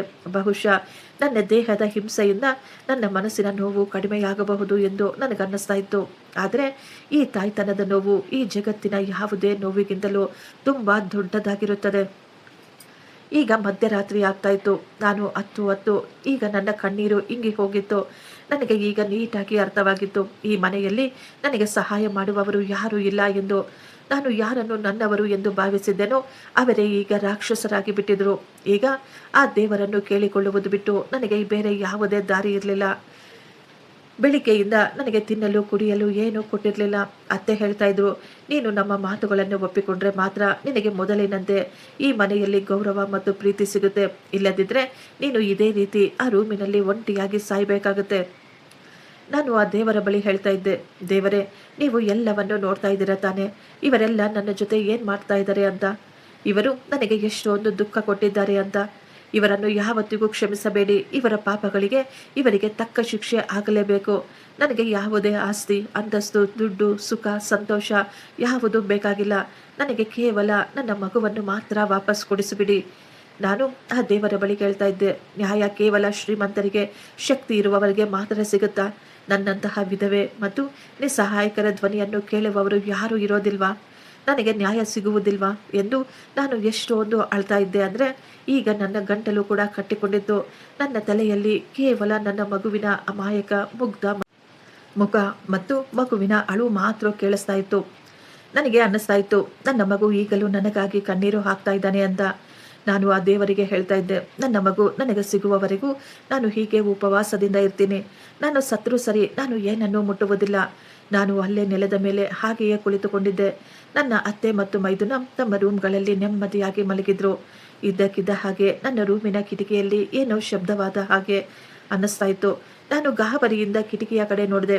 ಮೊದಲು ನನಗೆ ತುಂಬ ಭಯವಾಗಿತ್ತು, ಯಾರೋ ಕಳ್ಳರು ಬಂದಿರಬಹುದೇನೋ ಅಂತ. ನಂತರ ಯಾರೋ ನಿಧಾನವಾಗಿ ಕಿಟಕಿ ತಟ್ತಾ ಇದ್ರು. ನಾನು ಎಷ್ಟೋ ಕಷ್ಟಪಟ್ಟು ನಿಧಾನವಾಗಿ ಎದ್ದು ಕಿಟಕಿಯ ಬಳಿ ಹೋದೆ. ನಿಧಿ ಮೇಡಮ್, ಕಿಟಕಿಯನ್ನು ತೆಗೀರಿ ಎನ್ನುವ ಧ್ವನಿಯನ್ನು ಕೇಳಿ ನಾನು ಕಿಟಕಿ ಓಪನ್ ಮಾಡಿದೆ. ಚಂದಿರನ ಬೆಳದಿಂಗಳಲ್ಲಿ ನಾನು ಆಕೆಯ ಮುಖವನ್ನು ನೋಡಿದೆ. ಅವರ ಮುಖ ನೋಡಿ ನಾನು ಶಾಕ್ ಆಗಿಬಿಟ್ಟಿದ್ದೆ. ಯಾಕೆಂದರೆ ರಾಹುಲ್ನ ಕೈಯಿಂದ ದುಡ್ಡನ್ನು ತೆಗೆದುಕೊಂಡಂತಹ, ನನ್ನ ಮಗುವಿನ ಸಾವಿನ ಸುದ್ದಿ ನನಗೆ ತಿಳಿಸಿದಂತಹ ನರ್ಸ್ ಈಗ ನನ್ನ ಮುಂದೆ ಬಂದು ನಿಂತುಕೊಂಡಿದ್ರು. ಅವಳನ್ನು ಅಲ್ಲಿ ನೋಡಿ ನನಗೆ ತುಂಬ ಕೋಪ ಬಂದ್ಬಿಟ್ಟಿತ್ತು. ನಾನು ಅವಳಿಗೆ ಶಾಪ ಕೊಡಬೇಕು ಎಂದು ಬಾಯಿ ತೆಗೆಯುವಷ್ಟರಲ್ಲೇ ಆಕೆ ನನ್ನ ಮುಂದೆ ತನ್ನ 2 ಕೈಗಳನ್ನು ಜೋಡಿಸಿ ಅಳುತ್ತಾ ಕೇಳಿದ್ರು, ಮೇಡಮ್, ದಯವಿಟ್ಟು ನೀವು ಜೋರಾಗಿ ಮಾತನಾಡಬೇಡಿ, ನೀವು ಕಿರುಚಾಡಬೇಡಿ, ನಿಮ್ಮ ಮನೆಯವರಿಗೆ ಎಚ್ಚರವಾಗುತ್ತೆ. ಅವಳ ಕಣ್ಣುಗಳಲ್ಲಿ ನೀರು ತುಂಬಿತ್ತು. ಅವಳು ಅಳುತ್ತಾ ಹೇಳಿದ್ಲು, ಮೇಡಮ್, ನಾನು ದುಡ್ಡಿನ ಆಸೆಗಾಗಿ ತುಂಬ ದೊಡ್ಡ ಪಾಪವನ್ನು ಮಾಡಿಬಿಟ್ಟಿದ್ದೇನೆ. ನನ್ನ ತಾಯಿ ಆಸ್ಪತ್ರೆಯಲ್ಲಿ ಸಾವು ಬದುಕಿನ ಮಧ್ಯೆ ಹೋರಾಡ್ತಾ ಇದ್ರು. ಅವರ ಆಪರೇಷನ್ಗಾಗಿ ನನಗೆ ದುಡ್ಡಿನ ಅವಶ್ಯಕತೆ ಇತ್ತು. ನಿಮ್ಮ ಅತ್ತೆ ಈ ಕೆಲಸ ಮಾಡಲು ನನಗೆ ತುಂಬ ದೊಡ್ಡ ಮೊತ್ತವನ್ನು ಕೊಟ್ಟಿದ್ರು. ಆದ್ದರಿಂದಲೇ ನಾನು ನಿಮ್ಮ ಮಗುವನ್ನು ಕಸಿದುಕೊಂಡೆ. ದಯವಿಟ್ಟು ನನ್ನನ್ನು ಕ್ಷಮಿಸಿಬಿಡಿ. ನನಗೆ ಚೆನ್ನಾಗಿ ಗೊತ್ತು ನಾನು ತಪ್ಪು ಮಾಡಿದ್ದೇನೆ ಅಂತ. ಆಗ ತಾನೇ ಜನ್ಮ ಕೊಟ್ಟ ಒಬ್ಬ ತಾಯಿಯಿಂದ ಅವರ ಜೀವಂತ ಮಗುವನ್ನು ಅವರಿಂದ ದೂರ ಮಾಡಿಬಿಟ್ಟಿದ್ದೇನೆ. ನಾನು ಮಾಡಿದ ಪಾಪಕ್ಕೆ ಆ ದೇವರು ಕೂಡ ನನ್ನನ್ನು ಕ್ಷಮಿಸುವುದಿಲ್ಲ. ಅವಳು ಅಳುತ್ತಾ ಹೇಳ್ತಾ ಇದ್ಲು, ನಾನು ಈ ದುಡ್ಡಿನಿಂದ ನನ್ನ ಅಮ್ಮನ ಚಿಕಿತ್ಸೆಯನ್ನು ಶುರು ಮಾಡಿದೆ. ಆಸ್ಪತ್ರೆಯಲ್ಲಿ ನಿಮ್ಮ ಅಳು, ನಿಮ್ಮ ಕೂಗಾಟ, ನಿಮ್ಮ ನೋವು ನನ್ನ ಕಿವಿಯಲ್ಲಿ ಈಗಲೂ ಕೇಳಿಸ್ತಾ ಇದೆ. ನನಗೆ ಚೆನ್ನಾಗಿ ಗೊತ್ತು, ನೀವು ಆ ದಿನ ನಮ್ಮ ಎಲ್ಲ ಮಾತುಗಳನ್ನು ಕೇಳಿಸಿಕೊಂಡಿದ್ರಿ ಅಂತ. ಬೇಸ್ಮೆಂಟ್ನಲ್ಲಿ ನೀವು ಪ್ರಜ್ಞೆ ಇಲ್ಲದೆ ಬಿದ್ದು ಹೋಗಿದ್ರಿ. ಇವೆಲ್ಲವೂ ನನ್ನ ಕಣ್ಣ ಮುಂದೆನೇ ಓಡ್ತಾ ಇತ್ತು. ನಾನು ರಾತ್ರಿಯಲ್ಲಿ ಕಣ್ಣು ಮುಚ್ಚಿದಾಗ ನನಗನ್ನಿಸುತ್ತೆ, ನಿಮ್ಮ ಮಮತೆಯನ್ನು ಕಸಿದುಕೊಂಡು ನಾನು ತುಂಬ ದೊಡ್ಡ ಪಾಪ ಮಾಡಿಬಿಟ್ಟಿದ್ದೀನಿ ಅಂತ. ಈ ಪಾಪದ ದುಡ್ಡಿನಿಂದ ಆಪರೇಷನ್ ಮಾಡಿಸಿದ್ದಕ್ಕೆ ನನ್ನ ತಾಯಿ ಕೂಡ ಸತ್ತು ಹೋದರು. ರಾತ್ರಿ ನನಗೆ ತುಂಬ ಕೆಟ್ಟ ಕೆಟ್ಟ ಕನಸುಗಳು ಸಹ ಬರ್ತಾ ಇದ್ದಾವೆ. ನಿಮ್ಮ ಮಗುವಿನ ಜೊತೆ ವ್ಯಾಪಾರ ಮಾಡಿದಾಗಿನಿಂದ ನನ್ನ ಮನಸ್ಸಿಗೆ ಒಂದೇ ಒಂದು ಕ್ಷಣ ಕೂಡ ನೆಮ್ಮದಿ ಅನ್ನುವುದೇ ಇಲ್ಲ. ನಾನು ಒಬ್ಬ ಹೆಣ್ಣಾಗಿ ನಿಮ್ಮ ದುಃಖವನ್ನು ಅರ್ಥ ಮಾಡಿಕೊಳ್ಳಬಲ್ಲೆ. ನಿಮ್ಮ ಜೊತೆ ಈ ಮನೆಯಲ್ಲಿ ಏನೇನು ನಡೆಯುತ್ತಾ ಇದೆ ಎಂದು. ಆಸ್ಪತ್ರೆಯಲ್ಲಿ ನಿಮ್ಮ ಅತ್ತೆ ಮತ್ತು ಮೈದುನ ಇಬ್ಬರು ಪ್ಲಾನ್ ಮಾಡ್ತಾ ಇದ್ರು. ಅವರ ವ್ಯಾಪಾರದ ಒಪ್ಪಂದಕ್ಕೆ ನೀವು ಒಪ್ಪಿಕೊಂಡ್ರೆ ಸರಿ, ಇಲ್ಲದಿದ್ದರೆ ನಿಮ್ಮ ಜೀವನವನ್ನು ನರಕ ಮಾಡಿಬಿಡುತ್ತೇವೆ ಎಂದು ಅವರು ನಿಮ್ಮನ್ನು ಖಂಡಿತ ಹುಚ್ಚರನ್ನಾಗಿ ಸಾಬೀತು ಮಾಡ್ತಾರೆ. ಸಿಸ್ಟರ್ ತನ್ನ ಕಣ್ಣೀರನ್ನು ಒರೆಸಿಕೊಂಡು ಹೇಳಿದ್ರು, ಮೇಡಮ್, ನಾನು ಪಶ್ಚಾತ್ತಾಪ ಮಾಡಿಕೊಳ್ಳಲು ನಿಮಗೆ ಸಹಾಯ ಮಾಡಲು ಇಲ್ಲಿಗೆ ಬಂದಿದ್ದೇನೆ. ಅವಳ ಮಾತು ಕೇಳಿ ನನಗೆ ಏನು ಅರ್ಥನೇ ಆಗ್ತಾ ಇರಲಿಲ್ಲ. ನಾನು ಈಗ ತಾನೇ ಆ ದೇವರ ಬಳಿ ಅಳುತ್ತಾ ಕೇಳ್ಕೊಳ್ತಾ ಇದ್ದೆ. ಅಷ್ಟರಲ್ಲೇ ಆ ದೇವರು ನನ್ನ ಪ್ರಾರ್ಥನೆ ಕೇಳಿ ನನ್ನ ಶತ್ರುಗಳನ್ನೇ ನನಗಾಗಿ ಸಹಾಯ ಮಾಡಲು ಕಳುಹಿಸಿಕೊಟ್ಟಿದ್ರು. ನಾನು ಅಳುತ್ತಾ ಅವಳ ಕೈಗಳನ್ನು ಹಿಡಿದುಕೊಂಡು, ಈಗ ನಮ್ಮಿಂದ ಏನು ತಾನೇ ಮಾಡಲು ಸಾಧ್ಯ? ಈಗ ನಾನೇನು ಮಾಡಬೇಕು? ನನ್ನನ್ನು ಈ ರೂಮಿನಲ್ಲಿ ಕೂಡಿ ಹಾಕಿದ್ದಾರೆ. ನನ್ನ ಅತ್ತೆ ನನ್ನನ್ನು ಹೊರಗೆ ಹೋಗಲು ಬಿಡ್ತಾ ಇಲ್ಲ ಅಂತ ಹೇಳಿದೆ. ಆಗ ಸಿಸ್ಟರ್ ಹೇಳ್ತಾ ಇದ್ರು, ನಿಮ್ಮ ನಾದಿನಿ ನಿಮ್ಮ ಅತ್ತೆಯ ಜೊತೆ ಮಾತನಾಡುವ ಮಾತುಗಳನ್ನು ನಾನು ಕೇಳಿಸ್ಕೊಂಡಿದ್ದೆ. 2-3 ದಿನದ ನಂತರ ಮನೆಯಲ್ಲಿ ಮಗುವಿನ ನಾಮಕರಣಕ್ಕಾಗಿ ಒಂದು ದೊಡ್ಡ ಪೂಜೆಯ ಏರ್ಪಾಟು ಮಾಡಲಾಗ್ತಾ ಇದೆಯಂತೆ. ದೊಡ್ಡ ಪಾರ್ಟಿಯನ್ನು ಸಹ ಆಯೋಜಿಸಿದ್ದಾರೆ. ಅದಕ್ಕೆ ತುಂಬಾ ದೊಡ್ಡ ದೊಡ್ಡ ಶ್ರೀಮಂತರು ಎಲ್ಲರೂ ಬರ್ತಾ ಇದ್ದಾರೆ. ಸಿಸ್ಟರ್ ನನಗೆ ಪ್ರಮಾಣ ಮಾಡಿದ್ರು, ನಾನು ಹೇಗೋ ಕಷ್ಟಪಟ್ಟು ನಿಮ್ಮನ್ನು ಈ ಮನೆಯಿಂದ ಅಲ್ಲಿಗೆ ಕರೆದುಕೊಂಡು ಹೋಗ್ತೀನಿ. ಅಲ್ಲಿ ನೀವು ನಿಮ್ಮ ಹಕ್ಕನ್ನು ವಾಪಸ್ ಪಡೆದುಕೊಳ್ಳಬಹುದು. ಆಗ ನಿಮ್ಮ ಮಗು ನಿಮ್ಮ ಮಡಿಲಿಗೆ ಬರುತ್ತೆ. ಆಕೆಯ ಮಾತು ಕೇಳಿ ನನ್ನ ಕಣ್ಣುಗಳಲ್ಲಿ ಇದ್ದ ಕಣ್ಣೀರು ಈಗ ಮಾಯವಾಗಿ ಅಲ್ಲಿ ಒಂದು ಸಂತೋಷದ ಹೊಳಪು ಬಂದಿತ್ತು. ನಾನು ನನ್ನ ಮಗುವನ್ನು ನೆನೆಸಿಕೊಂಡು ಹಾಸಿಗೆಯ ಮೇಲೆ ಮಲಗಿಕೊಂಡಿದ್ದೆ. ನನ್ನನ್ನು ನಾನು ತಯಾರು ಮಾಡಿಕೊಳ್ತಾ ಇದ್ದೆ ಈ ಹೋರಾಟಕ್ಕಾಗಿ. ಈ ಹೋರಾಟದಲ್ಲಿ ಒಂದು ನನ್ನ ಮಗು ನನಗೆ ಸಿಗುತ್ತದೆ, ಇಲ್ಲದಿದ್ದರೆ ನನ್ನ ಜೀವ ನನ್ನ ದೇಹದಿಂದ ಹೊರಟು ಹೋಗುತ್ತದೆ. ಇದು ಕೇವಲ ನನ್ನ ಒಬ್ಬಳ ಹೋರಾಟವಲ್ಲ. ಒಪ್ಪಿಗೆ ಇಲ್ಲದೆ ಯಾರ್ಯಾರ ಮಡಿಲನ್ನು ಮಮತೆಯನ್ನು ಕಸಿದುಕೊಂಡಿದ್ದಾರೋ ಆ ಎಲ್ಲ ತಾಯಂದಿರ ಹೋರಾಟವಾಗಿತ್ತು. ನಾನು ಈ ಹೋರಾಟದಲ್ಲಿ ಖಂಡಿತ ಗೆಲ್ಲಲೇಬೇಕಾಗಿತ್ತು. ಯಾವಾಗ ಬೆಳಕಾಗುತ್ತದೆ ಅಂತ ನಾನು ಎಷ್ಟೋ ಆತುರದಿಂದ ಎದುರು ನೋಡ್ತಾ ಇದ್ದೆ. ನಾನು ನನ್ನ ಹೊಟ್ಟೆಯ ಮೇಲೆ ಕೈ ಇಟ್ಕೊಂಡು ಹೇಳಿದೆ, ಕಂದ, ನಾನು ಬರುತ್ತಿದ್ದೇನೆ ನಿನ್ನನ್ನು ವಾಪಸ್ ಕರೆದುಕೊಂಡು ಹೋಗಲು, ಈ ನೀಚರ ಕೈಯಿಂದ ನಿನ್ನನ್ನು ಕಾಪಾಡಲು. ಈಗ ಒಂದೊಂದು ಕ್ಷಣವೂ ಒಂದೊಂದು ಯುಗದ ರೀತಿ ಅನ್ನಿಸ್ತಾ ಇತ್ತು. ನನಗೆ ಯಾಕೋ ಗೊತ್ತಿಲ್ಲ, ಈ ರಾತ್ರಿ ಮುಗಿಯುತ್ತಲೇ ಇರಲಿಲ್ಲ. ನನ್ನ ದೇಹದಲ್ಲಿ ಎಷ್ಟೊಂದು ನೋವಿದ್ರೂ ನನ್ನ ಮನಸ್ಸಿನಲ್ಲಿ ಮಾತ್ರ ಒಂದು ಧೈರ್ಯ ತುಂಬಿಕೊಂಡಿತ್ತು. ನಾನು ಈ ಬಾರಿ ಖಂಡಿತ ನನ್ನ ಮಗುವನ್ನು ವಾಪಸ್ ಪಡೆದುಕೊಳ್ಳುತ್ತೇನೆ ಎಂದು. ಬೆಳಿಗ್ಗೆ ನನ್ನ ರೂಮಿನ ಬಾಗಿಲು ಓಪನ್ ಆಗಿತ್ತು. ನನ್ನ ಅತ್ತೆ ನಿಧಾನವಾಗಿ ಒಳಗೆ ಬಂದರು. ನಾನು ಈಗ ಸೈಲೆಂಟ್ ಆಗಿ ಕುಳಿತುಕೊಂಡಿದ್ದೆ. ನನ್ನ ಅತ್ತೆ ದುಬಾರಿ ಬಟ್ಟೆಗಳನ್ನು ಒಡವೆಗಳನ್ನು ಧರಿಸಿದ್ದರು. ಅವರ ಮುಖದ ಮೇಲೆ ಎಷ್ಟೊಂದು ಸಂತೋಷವಿತ್ತು. ನನ್ನ ಮಗುವನ್ನು ಮಾರಾಟ ಮಾಡಿದ ದುಡ್ಡಿನಿಂದ ಅವರುಗಳು ಈಗ ಎಂಜಾಯ್ ಮಾಡ್ತಾ ಇದ್ರು. ಅವರು ಎಷ್ಟೋ ದ್ವೇಷದಿಂದ ನನ್ನನ್ನೇ ನೋಡುತ್ತಾ ತುಂಬ ಶಾಂತವಾಗಿ ಹೇಳಿದರು, ನಾವು ಭಾವನಾಳ ಮನೆಗೆ ಹೋಗ್ತಾ ಇದ್ದೀವಿ. ಈ ದಿನ ಅವಳ ಮಗುವಿನ ನಾಮಕರಣ. ಆದ್ದರಿಂದಲೇ ಮರ್ಯಾದೆಯಾಗಿ ಸೈಲೆಂಟ್ ಆಗಿ ಈ ರೂಮಿನಲ್ಲಿ ಬಿದ್ದುಕೊಂಡಿರು. ಯಾವುದೇ ನಾಟಕ ಆಡುವ ಅವಶ್ಯಕತೆ ಇಲ್ಲ. ನೀನೇನಾದರೂ ನಾಟಕ ಆಡಿದ್ರೆ ನಿನ್ನನ್ನು ಹುಚ್ಚಾಸ್ಪತ್ರೆಗೆ ಸೇರಿಸಬೇಕಾಗುತ್ತೆ. ನಾನು ಆಕೆಯ ಮಾತುಗಳಿಗೆ ಯಾವುದೇ ಉತ್ತರ ಕೊಡಲಿಲ್ಲ. ಕೇವಲ ತಲೆ ಬಗ್ಗಿಸಿಕೊಂಡು ನೆಲವನ್ನೇ ನೋಡ್ತಾ ಇದ್ದೆ. ನನ್ನನ್ನು ಆ ರೀತಿ ನೋಡಿ ಅವರಿಗೆ ನಂಬಿಕೆ ಬಂದುಬಿಟ್ಟಿತ್ತು. ನಾನು ಇನ್ನು ಮುಂದೆ ಏನೂ ಮಾಡುವುದಿಲ್ಲ, ನಾನು ಸೋಲನ್ನು ಒಪ್ಪಿಕೊಂಡು ಬಿಟ್ಟಿದ್ದೀನಿ ಅಂತ. ಅವರು ಎಷ್ಟೊಂದು ಸಂತೋಷವಾಗಿ ನೆಮ್ಮದಿಯಾಗಿ ಅಲ್ಲಿಂದ ಹೊರಗೆ ಹೋಗಿ ಆ ರೂಮಿನ ಬಾಗಿಲನ್ನು ಮತ್ತೆ ಬಂದ್ ಮಾಡಿಬಿಟ್ಟಿದ್ರು. ಅತ್ತೆ ಅಲ್ಲಿಂದ ಹೋದ ನಂತರ ನಾನು ತಕ್ಷಣ ಎದ್ದು ನನ್ನ ಬಟ್ಟೆಗಳನ್ನು ಸರಿ ಮಾಡಿಕೊಂಡು ನರ್ಸ್ಗಾಗಿ ಎದುರು ನೋಡ್ತಾ ಇದ್ದೆ. ನನ್ನ ಹೃದಯ ತುಂಬ ಜೋರಾಗಿ ಹೊಡೆದುಕೊಳ್ತಾ ಇತ್ತು. ಯಾಕೆಂದರೆ ಈ ದಿನ ನನ್ನ ಜೀವನದ ಅತ್ಯಂತ ಮುಖ್ಯವಾದ ನಿರ್ಣಾಯಕ ದಿನವಾಗಿತ್ತು. ನನಗೆ ಚೆನ್ನಾಗಿ ಗೊತ್ತು, ಈ ದಿನವೇನಾದರೂ ನಾನು ನನ್ನ ಮಗುವನ್ನು ಪಡೆದುಕೊಳ್ಳಲು ವಿಫಲವಾದರೆ ಈ ದುಃಖದಿಂದ ನಾನು ಖಂಡಿತ ಸತ್ತು ಹೋಗುತ್ತೇನೆ. ಒಂದೊಂದು ಕ್ಷಣವೂ ಒಂದೊಂದು ವರ್ಷದ ರೀತಿ ಕಳೀತಾ ಇತ್ತು. ನಾನು ಕಿಟಕಿಯ ಬಳಿ ನಿಂತು ಆಕೆಗಾಗಿ ಎದುರು ನೋಡ್ತಾ ಇದ್ದೆ. ಕೊನೆಗೂ ಸಿಸ್ಟರ್ ನಮ್ಮ ಮನೆಯ ಬಳಿ ಬಂದಿದ್ರು. ಅವಳ ಮುಖದ ಮೇಲೆ ಎಷ್ಟೊಂದು ಗಾಬರಿ ಕಾಣಿಸ್ತಾ ಇತ್ತು. ಸಿಸ್ಟರ್ ತಕ್ಷಣ ಕಿಟಕಿಯನ್ನು ಓಪನ್ ಮಾಡಿ ನನ್ನನ್ನು ಹೊರಗೆ ಬರಲು ಕರೆದರು. ನನ್ನ ಹೊಟ್ಟೆಯಲ್ಲಿ ಎಷ್ಟೊಂದು ನೋವು ಬರ್ತಾ ಇತ್ತು. ನಾನು ಆ ನೋವನ್ನು ಪಕ್ಕಕ್ಕೆ ಇಟ್ಟು ನನ್ನ ಮಮತೆಗಾಗಿ ನನ್ನ ಮಗುವಿಗಾಗಿ ಆ ಕಿಟಕಿಯ ಸಣ್ಣ ದಾರಿಯಿಂದಲೇ ನಾನು ಕೆಳಗಡೆ ಹಾರಿಬಿಟ್ಟೆ. ಸಿಸ್ಟರ್ ನನ್ನನ್ನು ಎಬ್ಬಿಸಿ ಸಂಭಾಳಿಸುತ್ತಾ ಅವರು ನನ್ನನ್ನು ನಿಧಾನವಾಗಿ ಹೊರಗಡೆ ಕರೆದುಕೊಂಡು ಹೋದರು. ಹೊರಗೆ ನಮಗಾಗಿ ಒಂದು ಆಟೋ ರಿಕ್ಷಾ ಮೊದಲಿನಿಂದಲೇ ಕಾಯುತ್ತಿತ್ತು. ನಾವು ನನ್ನ ನಾದಿನಿಯ ಮನೆಗೆ ಹೋದಾಗ ಆ ಮನೆ ಮದುಮಗಳ ರೀತಿ ಅಲಂಕಾರಗೊಂಡಿತ್ತು. ಹೊರಗಡೆ ಶ್ರೀಮಂತರ ದೊಡ್ಡ ದೊಡ್ಡ ಕಾರುಗಳು ನಿಂತುಕೊಂಡಿದ್ವು. ಎಲ್ಲ ಕಡೆ ಬಣ್ಣ ಬಣ್ಣದ ದೀಪಗಳಿಂದ ಅಲಂಕಾರಗೊಂಡಿತ್ತು. ನಾವು ಹೋಗುವಷ್ಟರಲ್ಲೇ ನಾಮಕರಣದ ಪೂಜೆ ಮುಗಿದು ಹೋಗಿತ್ತು. ಅವರು ನನ್ನ ಮಗುವಿಗೆ ಹೊಸ ಹೆಸರನ್ನು ಸಹ ಇಟ್ಟಿದ್ದರು. ಆದರೆ ಆ ಮಗುವಿನ ನಿಜವಾದ ತಾಯಿ ನಾನು. ನನಗೆ ಚೆನ್ನಾಗಿ ಗೊತ್ತು ನನ್ನ ಮಗುವಿಗೆ ಏನು ಹೆಸರು ಇಡಬೇಕು ಎಂದು. ಸ್ಟೇಜಿನ ಮೇಲೆ ನನ್ನ ನಾದಿನಿ ಅವಳ ಗಂಡ ಎಷ್ಟೋ ದುಬಾರಿ ಬಟ್ಟೆಗಳನ್ನು ಒಡವೆಗಳನ್ನು ಹಾಕಿಕೊಂಡು ಸಂತೋಷವಾಗಿ ನಿಂತುಕೊಂಡಿದ್ರು. ನನ್ನ ಅತ್ತೆ ಮತ್ತು ಮೈದುನ ಅವರ ಬಳಿ ನಿಯತ್ತಿನ ನಾಯಿಗಳ ಹಾಗೆ ಬಾಲವನ್ನು ಆಡಿಸುತ್ತಾ ಅವರ ಪ್ರತಿಯೊಂದು ಮಾತುಗಳಿಗೆ ತಲೆ ಆಡಿಸ್ತಾ ಇದ್ರು. ನನ್ನ ಮಗುವನ್ನು ನೋಡಿದ ತಕ್ಷಣ ನನ್ನ ಕಾಲುಗಳು ಅಲ್ಲೇ ನಿಂತು ಬಿಟ್ಟಿದ್ವು. ನನ್ನ ಕಣ್ಣುಗಳಿಂದ ಸತತವಾಗಿ ಕಣ್ಣೀರು ಬರಲು ಶುರುವಾಯಿತು. ಸುತ್ತಮುತ್ತಲೂ ಎಷ್ಟೊಂದು ಜನ ನಗು ನಗುತ್ತಾ ಹಾಡುಗಳನ್ನು ಹಾಡುತ್ತಾ ಕೇಳಿಸಿಕೊಳ್ಳುತ್ತಾ ಸಂತೋಷ ಪಡ್ತಾ ಇದ್ರು. ಆದರೆ ನನ್ನ ಕಿವಿಗಳಿಗೆ ಮಾತ್ರ ನನ್ನ ಸಣ್ಣ ಮಗುವಿನ ಅಳುವ ಧ್ವನಿ ಕೇಳಿಸ್ತಾ ಇತ್ತು. ನನ್ನ ಮಗು ಭಾವನಾಳ ಮಡಿಲಿನಲ್ಲಿ ಅಳ್ತಾ ಇತ್ತು. ಅಳುವ ಮಗುವನ್ನು ಸುಮ್ಮನಾಗಿಸುವ ಬದಲು ಜನರ ಕಡೆ ನೋಡುತ್ತಾ ಅವಳು ಮುಗುಳ್ನಗುತ್ತಿದ್ದಳು. ಇದೆಲ್ಲ ನೋಡಿ ನನಗೆ ತುಂಬಾ ದುಃಖವಾಗ್ತಾ ಇತ್ತು. ನಾನು ಸಿಸ್ಟರ್ ಕೈಯನ್ನು ಬಿಟ್ಟು ಹುಚ್ಚಿಯ ರೀತಿ ಸ್ಟೇಜಿನ ಕಡೆ ಓಡಲು ಶುರು ಮಾಡಿದೆ. ಭಾವನಾ ಮತ್ತು ಅತ್ತೆ ನನ್ನನ್ನು ನೋಡಿದ ತಕ್ಷಣ ಅವರು ಗಾಬರಿಯಾಗಿದ್ರು. ಅವರ ಕಣ್ಣುಗಳಲ್ಲಿ ಎಷ್ಟೊಂದು ಭಯ ಕಾಣಿಸ್ತಾ ಇತ್ತು. ನಾನು ಯಾರ ಬಗ್ಗೆಯೂ ಯೋಚನೆ ಮಾಡದೆ, ಚಿಂತೆ ಮಾಡದೆ, ಅಳುತ್ತಾ ತುಂಬಾ ಜೋರಾಗಿ ಹೇಳಿದೆ, ನನ್ನ ಮಗುವನ್ನು ನನಗೆ ವಾಪಸ್ ಕೊಟ್ಟು ಬಿಡಿ. ಇದು ನನ್ನ ಮಗು, ಇದು ನನ್ನ ರಕ್ತ, ಇದು ನನ್ನ ಗಂಡನ ಕೊನೆಯ ನೆನಪು.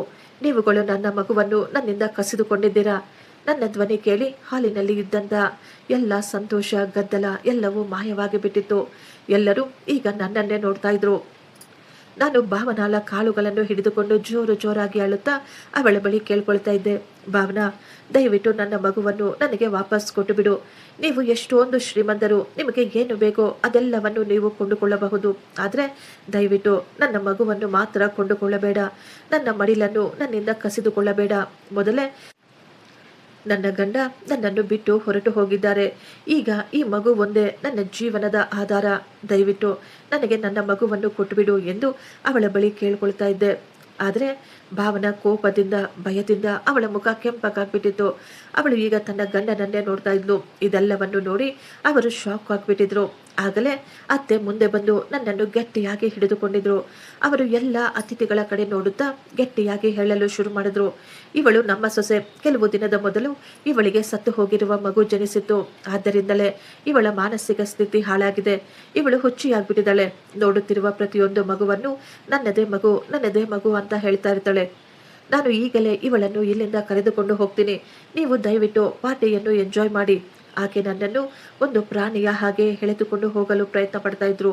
ಆದರೆ ನಾನು ನನ್ನ ಎಲ್ಲ ಶಕ್ತಿಯನ್ನು ಒಟ್ಟುಗೂಡಿಸಿ ಅತ್ತೆಯ ಕೈಗಳನ್ನು ತಳ್ಳಿಬಿಟ್ಟಿದ್ದೆ. ನಾನು ಅಲ್ಲಿ ನಿಂತಿದ್ದ ಎಲ್ಲ ಅತಿಥಿಗಳ ಮುಂದೆ ಕೈ ಜೋಡಿಸಿ ಅಳುತ್ತಾ ಹೇಳಿದೆ, ಇಲ್ಲ, ನಾನು ಹುಚ್ಚಿಯಲ್ಲ. ಇವಳು ನನ್ನ ಅತ್ತೆ, ಇವಳು ನನ್ನ ಮೈದುನ. ಇಬ್ಬರು ಸೇರಿಕೊಂಡು ಇವರ ಮನೆಯ ವಿಧವೆ ಸೊಸೆಯ ಮಗುವನ್ನು ಇವರ ಶ್ರೀಮಂತ ಮಗಳಿಗೆ ಮಾರಾಟ ಮಾಡಿಬಿಟ್ಟಿದ್ದಾರೆ.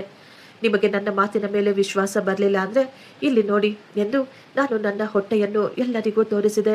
ಹೊಟ್ಟೆಯ ಮೇಲೆ ಇದ್ದಂತಹ ಹೊಲಿಗೆಗಳನ್ನು 4 ದಿನದ ಮೊದಲೇ ನಾನು ಒಂದು ಮಗುವಿಗೆ ಜನ್ಮ ಕೊಟ್ಟಿದ್ದೆ. ಇವರೆಲ್ಲರೂ ಸೇರಿಕೊಂಡು ನನಗೆ ಸುಳ್ಳು ಹೇಳಿದ್ದಾರೆ, ನನ್ನ ಮಗು ಸತ್ತು ಹೋಗಿದೆ ಎಂದು. ಆದರೆ ನನ್ನ ಕಣ್ಣಾರೆ ನಾನೇ ನೋಡಿದೆ, ನನ್ನ ಮಗುವನ್ನು ಭಾವನಾಗೆ ಕೊಟ್ಟು ಇವರು ದುಡ್ಡು ತೆಗೆದುಕೊಂಡಿರುವುದು. ಅತಿಥಿಗಳೆಲ್ಲರೂ ಈಗ ಗುಸುಗುಸು ಅಂತ ಮಾತನಾಡಿಕೊಳ್ತಾ ಇದ್ರು. ಭಾವನಾಳ ಗಂಡ ಕೋಪದಿಂದ ಮುಂದೆ ಬಂದು ಅತ್ತೆಯನ್ನು ಕೇಳ್ತಾ ಇದ್ದ, ಅತ್ತೆ, ಇವಳು ಏನು ಹೇಳ್ತಾ ಇದ್ದಾಳೆ? ಇವಳು ಹುಚ್ಚಿಯಾಗಿದ್ರೆ ನೀವು ಇವಳನ್ನು ಇಲ್ಲಿಗೆ ಯಾಕೆ ಕರೆದುಕೊಂಡು ಬಂದಿದ್ದೀರಾ? ಭಾವನಾ ತನ್ನ ಗಂಡನ ಕೈಗಳನ್ನು ಹಿಡಿದುಕೊಂಡು ಅವನಿಗೆ ವಿಶ್ವಾಸ ಕೊಡಿಸುತ್ತಿದ್ಲು. ಇಲ್ಲ ಇಲ್ಲ, ಇವಳು ಸುಳ್ಳು ಹೇಳ್ತಾ ಇದ್ದಾಳೆ. ಇವಳಿಗೆ ಹುಚ್ಚು ಹಿಡಿದುಬಿಟ್ಟಿದೆ. ಇವಳು ಹುಚ್ಚಿ. ಆಗಲೇ ನನ್ನ ಮಗು ಎಷ್ಟೊಂದು ಜೋರಾಗಿ ಅಳಲು ಶುರು ಮಾಡಿತ್ತು. ಆ ಮಗುವನ್ನು ಯಾರಿಂದಲೂ ಸುಮ್ಮನಾಗಿಸಲು ಸಾಧ್ಯವಾಗ್ತಾ ಇರಲಿಲ್ಲ. ನಾನು ಈಗ ಎಲ್ಲರನ್ನೂ ತಳ್ಳಿ ಭಾವನಾಳ ಕೈಯಿಂದ ನನ್ನ ಮಗುವನ್ನು ಕಸಿದುಕೊಂಡೆ. ಭಾವನಾ ಕೋಪದಿಂದ ನನ್ನನ್ನು ದೂರ ಮಾಡಲು ಮಗುವನ್ನು ಮತ್ತೆ ಕಸಿದುಕೊಳ್ಳಲು ಪ್ರಯತ್ನ ಪಟ್ಲು. ಆದರೆ ಆ ಕ್ಷಣದಲ್ಲಿ ನನ್ನೊಳಗೆ ಎಷ್ಟೊಂದು ತಾಕತ್ತು ಬಂದು ಬಿಟ್ಟಿತ್ತು ಅಂದರೆ ಯಾರೂ ನನ್ನನ್ನು ನಿಲ್ಲಿಸಲು ಸಾಧ್ಯವಾಗಲಿಲ್ಲ. ಅಳುತ್ತಿರುವ ನನ್ನ ಮಗುವನ್ನು ನಾನು ಮಡಿಲಿನಲ್ಲಿ ಎತ್ತಿಕೊಂಡು ತಬ್ಬಿಕೊಂಡಾಗ ಮಗು ನನ್ನನ್ನು ಗುರುತು ಹಿಡಿದಿತ್ತು. ಎಷ್ಟೋ ಗಂಟೆಗಳಿಂದ ಸತತವಾಗಿ ಅಳುತ್ತಿದ್ದ ನನ್ನ ಮಗು ಒಂದೇ ಕ್ಷಣದಲ್ಲಿ ಮೌನವಾಗಿ ಬಿಟ್ಟ. ಹಾಲಿನಲ್ಲಿದ್ದ ಎಲ್ಲರೂ ಇದನ್ನು ನೋಡಿ ಶಾಕ್ ಆಗಿದ್ರು. ಇದು ಪ್ರಕೃತಿಯ ಮಹಿಮೆ. ಮಗು ತನ್ನ ತಾಯಿಯ ಮಡಿಲಿಗೆ ಬಂದ ತಕ್ಷಣ ತನ್ನ ಅಳುವನ್ನು ನಿಲ್ಲಿಸಿಬಿಟ್ಟಿರುವುದು. ಇದನ್ನು ಸುಳ್ಳು ಎಂದು ಹೇಳಲು ಯಾರ ಬಳಿಯೂ ಶಕ್ತಿ ಇರಲಿಲ್ಲ. ಯಾರಿಂದಲೂ ಮೌನವಾಗದ, ಯಾರು ಎಷ್ಟೇ ಪ್ರಯತ್ನ ಪಟ್ಟರೂ ಸುಮ್ಮನಾಗದ ಮಗು ತನ್ನ ತಾಯಿಯ ಮಡಿಲಿಗೆ ಬಂದ ತಕ್ಷಣ ಮೌನವಾಗಿ ಕಣ್ಣು ಮುಚ್ಚಿ ಹಾಯಾಗಿ ಮಲಗಿಬಿಟ್ಟಿರುವುದನ್ನು ನೋಡಿ ಎಲ್ಲರೂ ಮೂಕರಾಗಿ ಬಿಟ್ಟಿದ್ರು. ಅಲ್ಲಿದ್ದ ಎಲ್ಲರೂ ಎಷ್ಟೋ ಆಶ್ಚರ್ಯದಿಂದ ನಮ್ಮನ್ನೇ ನೋಡ್ತಾ ಇದ್ರು. ನಾನು ನನ್ನ ಮಗುವಿಗೆ ಮುತ್ತಿಡುತ್ತಾ ನನ್ನ ಮಗುವನ್ನೇ ನೋಡ್ತಾ ಇದ್ದೆ. ನಾನು ಈಗ ತಲೆ ಎತ್ತಿ ಆಕಾಶವನ್ನೇ ನೋಡುತ್ತಾ ಆ ದೇವರಿಗೆ ಧನ್ಯವಾದಗಳನ್ನು ಅರ್ಪಿಸಿದೆ. ಆ ದೇವರು ಎಷ್ಟೊಂದು ಜನರ ಮುಂದೆ ನನ್ನ ಮಗುವಿನ ಕೈಯಿಂದಲೇ ಸತ್ಯವನ್ನು ಹೇಳಿಸಿದ್ದರು. ನನ್ನ ಅತ್ತೆ ಮೈದುನ ಮತ್ತು ಭಾವನಾ ಮುಖಗಳು ಈಗ ಮಂಕಾಗಿ ಬಿಟ್ಟಿದ್ವು. ಅವರು ಭಯದಿಂದ ನಡುಗುತ್ತಿದ್ದರು. ಅವರಿಗೆ ಈಗ ಗೊತ್ತಾಗ್ಬಿಟ್ಟಿತು, ನಮ್ಮ ಸುಳ್ಳು ಎಲ್ಲರ ಮುಂದೆ ಬಂದುಬಿಟ್ಟಿದೆ ಎಂದು. ಅವರು ಇನ್ನೊಂದು ಸುಳ್ಳನ್ನು ಹೇಳುವ ಮೊದಲೇ ಸಿಸ್ಟರ್ ಜೋರಾಗಿ ಅಳುತ್ತಾ ಭಾವನಾಳ ಗಂಡ ಮತ್ತು ಎಲ್ಲ ಅತಿಥಿಗಳ ಮುಂದೆ ಕೈ ಜೋಡಿಸಿ ತಾವು ಮಾಡಿದ ತಪ್ಪನ್ನು ಒಪ್ಪಿಕೊಂಡಿದ್ರು. ಆಕೆ ಅಳುತ್ತಾ ಹೇಳ್ತಾ ಇದ್ರು, ಯಾವ ರೀತಿ ಅತ್ತೆ ಆಸ್ಪತ್ರೆಯಲ್ಲಿ ದುಡ್ಡನ್ನು ಕೊಟ್ಟು ನನ್ನಿಂದ ಈ ನೀಚ ಕೆಲಸವನ್ನು ಮಾಡಿಸಿದ್ರು. ನನಗೆ ಪ್ರಜ್ಞೆ ಇಲ್ಲದ ಹಾಗೆ ಔಷಧಿಗಳನ್ನು ಕೊಟ್ಟು ನನ್ನ ಮಗುವನ್ನು ಮಾಯ ಮಾಡಿದ್ದು, ಮಗು ಸತ್ತು ಹೋಗಿದೆ ಎಂದು ಹೇಳಿ ಆಸ್ಪತ್ರೆಯ ಬೇಸ್ಮೆಂಟ್ನಲ್ಲಿ ಮಗುವನ್ನು ಭಾವನಾಗೆ ಒಪ್ಪಿಸಿದ್ದು. ಆಕೆ ಹೇಳಿದ್ರು, ನನ್ನ ಬಳಿ ಎಲ್ಲ ಆಧಾರಗಳು ಇವೆ, CCTV ರೆಕಾರ್ಡಿಂಗ್ಸ್ ಕೂಡ ಇವೆ. ನರ್ಸು ಹೇಳ್ತಾ ಇದ್ರು, ನಾವು ತುಂಬಾ ಬಡವರು. ನನ್ನ ಅಮ್ಮನ ಪ್ರಾಣವನ್ನು ಉಳಿಸಲು ನಾನು ಈ ತಪ್ಪನ್ನು ಮಾಡಬೇಕಾಯಿತು. ಆದರೆ ಈ ತಾಯಿಯ ಕಣ್ಣೀರು, ಅವಳ ನೋವು ನನ್ನಿಂದ ನೋಡಲಾಗದೆ, ಈ ಪಾಪದ ಭಾರವನ್ನು ಹೊರಲಾಗದೆ ನಾನು ಈ ದಿನ ಇಲ್ಲಿಗೆ ಬರಬೇಕಾಯಿತು, ನಿಮ್ಮೆಲ್ಲರ ಮುಂದೆ ಸತ್ಯವನ್ನು ಹೇಳಲು. ಆಕೆಯ ಈ ಮಾತುಗಳು ಅತ್ತೆ ಮೈದುನ ಮತ್ತು ನಾದಿನಿಯ ಸತ್ಯವನ್ನು ಎಲ್ಲರ ಮುಂದೆಯೂ ತಂದುಬಿಟ್ಟಿತ್ತು. ಹಾಲಿನಲ್ಲಿ ನಿಂತಿದ್ದ ಎಲ್ಲರೂ ಕೋಪ ಮತ್ತು ದ್ವೇಷದಿಂದ ಅವರುಗಳನ್ನೇ ನೋಡ್ತಾ ಇದ್ರು. ಭಾವನಾಳ ಗಂಡ ಈ ಸತ್ಯವನ್ನು ಕೇಳಿ ಅವರು ತುಂಬಾ ಕೋಪ ಮಾಡಿಕೊಂಡಿದ್ರು. ಅವರ ಕಣ್ಣುಗಳಲ್ಲಿ ಎಷ್ಟೊಂದು ಕೋಪ ಕಾಣಿಸ್ತಾ ಇತ್ತು. ಅವರು ಮುಂದೆ ಬಂದು ಎಲ್ಲರ ಮುಂದೆ ನನ್ನ ಮೈದುನನ ಕೆನ್ನೆಗೆ ಜೋರಾಗಿ 2 ಏಟು ಹಾಕಿದ್ರು. ಅವನು ಅಲ್ಲೇ ನೆಲದ ಮೇಲೆ ಕುಸಿದು ಬಿದ್ದ. ಅವರು ಅತ್ತೆ ಮತ್ತು ನನ್ನ ನಾದಿನಿಯನ್ನು ತುಂಬಾ ದ್ವೇಷದಿಂದ ನೋಡುತ್ತಾ ಅತ್ತೆಗೆ ಹೇಳ್ತಾ ಇದ್ರು, ನಿಮ್ಮನ್ನು ನಾನು ಖಂಡಿತ ಜೈಲಿಗೆ ಹಾಕಿಸ್ತೀನಿ. ಭಾವನಾ, ನೀನು ಖುದ್ದು ಒಂದು ಹೆಣ್ಣಾಗಿ ನಿನ್ನ ಬಂಜೆತನವನ್ನು ದೂರ ಮಾಡಿಕೊಳ್ಳಲು ಒಬ್ಬ ವಿಧವೆಯ ಜೀವನವನ್ನು ಹಾಳು ಮಾಡಬೇಕು ಅಂತ ಅಂದುಕೊಂಡಿದೀಯಾ? ನಾನು ಈ ಕ್ಷಣವೇ ನಿನ್ನನ್ನು ನನ್ನ ಜೀವನದಿಂದ ಹೊರ ಹಾಕ್ತಾ ಇದ್ದೀನಿ. ನಿನ್ನಂತಹ ನೀಚ ಹೆಂಗಸು ನನಗೆ ಬೇಕಾಗಿಲ್ಲ. ನಿನ್ನ ಸಂತೋಷಕ್ಕಾಗಿ ಇನ್ನೊಬ್ಬರ ಜೀವನವನ್ನು ಹಾಳು ಮಾಡುವ ನಿನ್ನಂತಹ ಮಹಿಳೆಗೆ ನನ್ನ ಜೀವನದಲ್ಲಿ ಯಾವುದೇ ಸ್ಥಾನ ಇಲ್ಲ. ಈ ಕ್ಷಣವೇ ನನ್ನ ಮನೆಯಿಂದ ಹೊರಗಡೆ ಹೋಗು ಅಂತ ಹೇಳ್ತಾ ಇದ್ರು. ಅಲ್ಲಿದ್ದ ಅತಿಥಿಗಳಲ್ಲಿ ಯಾರೋ ಪೊಲೀಸರಿಗೆ ಕೂಡ ಫೋನ್ ಮಾಡಿದ್ರು ಅನ್ಸುತ್ತೆ. ಸ್ವಲ್ಪ ಸಮಯದಲ್ಲೇ ಅಲ್ಲಿಗೆ ಪೊಲೀಸರು ಕೂಡ ಬಂದಿದ್ರು. ಪೊಲೀಸ್ನವರು ಅತ್ತೆ ಮೈದುನ ಮತ್ತು ನಾದಿನಿಯನ್ನು ಅರೆಸ್ಟ್ ಕೂಡ ಮಾಡಿದ್ರು. ಈಗ ಆ 3 ಜನ ಅಳುತ್ತಾ ಬೇಡಿಕೊಳ್ತಾ ಇದ್ರು. ಆದರೆ ಈಗ ಅವರ ಚಾಲಾಕಿತನವನ್ನು ಯಾರೂ ಕೇಳಿಸಿಕೊಳ್ತಾ ಇರಲಿಲ್ಲ. ನನಗೆ ನನ್ನ ಮಗು ವಾಪಸ್ ಸಿಕ್ಕಿತ್ತು. ನನ್ನ ನಾದಿನಿಯ ಗಂಡ ಎಷ್ಟೋ ಗೌರವವಾಗಿ ನನ್ನನ್ನು ಮತ್ತು ಮಗುವನ್ನು ತಮ್ಮ ಗಾಡಿಯಲ್ಲಿ ಕರೆದುಕೊಂಡು ನನ್ನ ತವರು ಮನೆಗೆ ಬಿಟ್ಟು ಬಂದರು. ನಾನು ನನ್ನ ತವರಿಗೆ ಹೋದಾಗ ತವರು ಮನೆಯವರಿಗೆ ಎಲ್ಲ ಸತ್ಯ ತಿಳಿದಾಗ ಅವರೆಲ್ಲರೂ ಶಾಕ್ ಆಗಿದ್ರು. ಅವರು ಈಗ ನನ್ನನ್ನು ಮತ್ತು ಮಗುವನ್ನು ತುಂಬಾ ಚೆನ್ನಾಗಿ ನೋಡ್ಕೊಳ್ತಾ ಇದ್ರು. ಕೆಲವು ದಿನಗಳ ನಂತರ ನನ್ನ ಆರೋಗ್ಯ ಸುಧಾರಿಸಿತ್ತು. ಈಗ ನಾನು ನನ್ನ ಮಗುವಿನ ಜವಾಬ್ದಾರಿ ತೆಗೆದುಕೊಳ್ಳಲು ರೆಡಿಯಾಗಿದ್ದೆ. ಅಸಹಾಯಕ ತಾಯಿಯ ಕಣ್ಣೀರಿಗೆ ಅತ್ಯಂತ ಶಕ್ತಿ ಇದೆ. ಪ್ರೀತಿಯ ಸಂಬಂಧವು ಜಗತ್ತಿನ ಅತ್ಯಂತ ಪವಿತ್ರವಾದ ಸಂಬಂಧವಾಗಿರುತ್ತದೆ. ಅದನ್ನು ಯಾರೂ ಕೊಂಡುಕೊಳ್ಳಲು ಸಾಧ್ಯವಿಲ್ಲ. ಯಾವುದೇ ಶಕ್ತಿ ಅದನ್ನು ಕಸಿದುಕೊಳ್ಳಲು ಕೂಡ ಸಾಧ್ಯವಿಲ್ಲ. ನಾನು ನನ್ನ ಮಗುವಿಗೆ ಅಜಯ್ ಎಂದು ಹೆಸರಿಟ್ಟೆ. ನನ್ನ ಅಣ್ಣಂದಿರು ನನಗೆ ತುಂಬ ಬೆಂಬಲವಾಗಿ ನಿಂತುಕೊಂಡಿದ್ದರು. ಅವರು ನನ್ನ ಅಧಿಕಾರವನ್ನು ಸಹ ನನಗೆ ಕೊಡಿಸಿದ್ದರು. ನಾನು ಈಗಲೂ ನನ್ನ ಅತ್ತೆಯ ಮನೆಯಲ್ಲೇ ವಾಸವಿದ್ದೇನೆ. ನನ್ನ ಅತ್ತೆ ಮತ್ತು ಮೈದುನ ಈಗಲೂ ಜೈಲಿನಲ್ಲೇ ಇದ್ದಾರೆ. ನನ್ನ ಮಗು ಈ ಮನೆಯ ವಾರಸುದಾರ, ಈ ಮನೆಯ ರಕ್ತ. ಆದ್ದರಿಂದ ಈ ಮನೆಯ ಎಲ್ಲದರ ಮೇಲೆಯೂ ನನ್ನ ಮಗುವಿಗೂ ಕೂಡ ಸಂಪೂರ್ಣ ಅಧಿಕಾರವಿದೆ ಎಂದು ನ್ಯಾಯಾಲಯ ತೀರ್ಪು ಕೊಟ್ಟಿತ್ತು. ಫ್ರೆಂಡ್ಸ್, ಈ ಸ್ಟೋರಿ ನಿಮಗಿಷ್ಟವಾಗಿದ್ದರೆ ಒಂದು ಲೈಕ್ ಮಾಡಿ ಮತ್ತು ನಮ್ಮ ಚಾನಲನ್ನು ಸಬ್ಸ್ಕ್ರೈಬ್ ಮಾಡಿಕೊಳ್ಳಿ. Thank you. ಧನ್ಯವಾದಗಳು.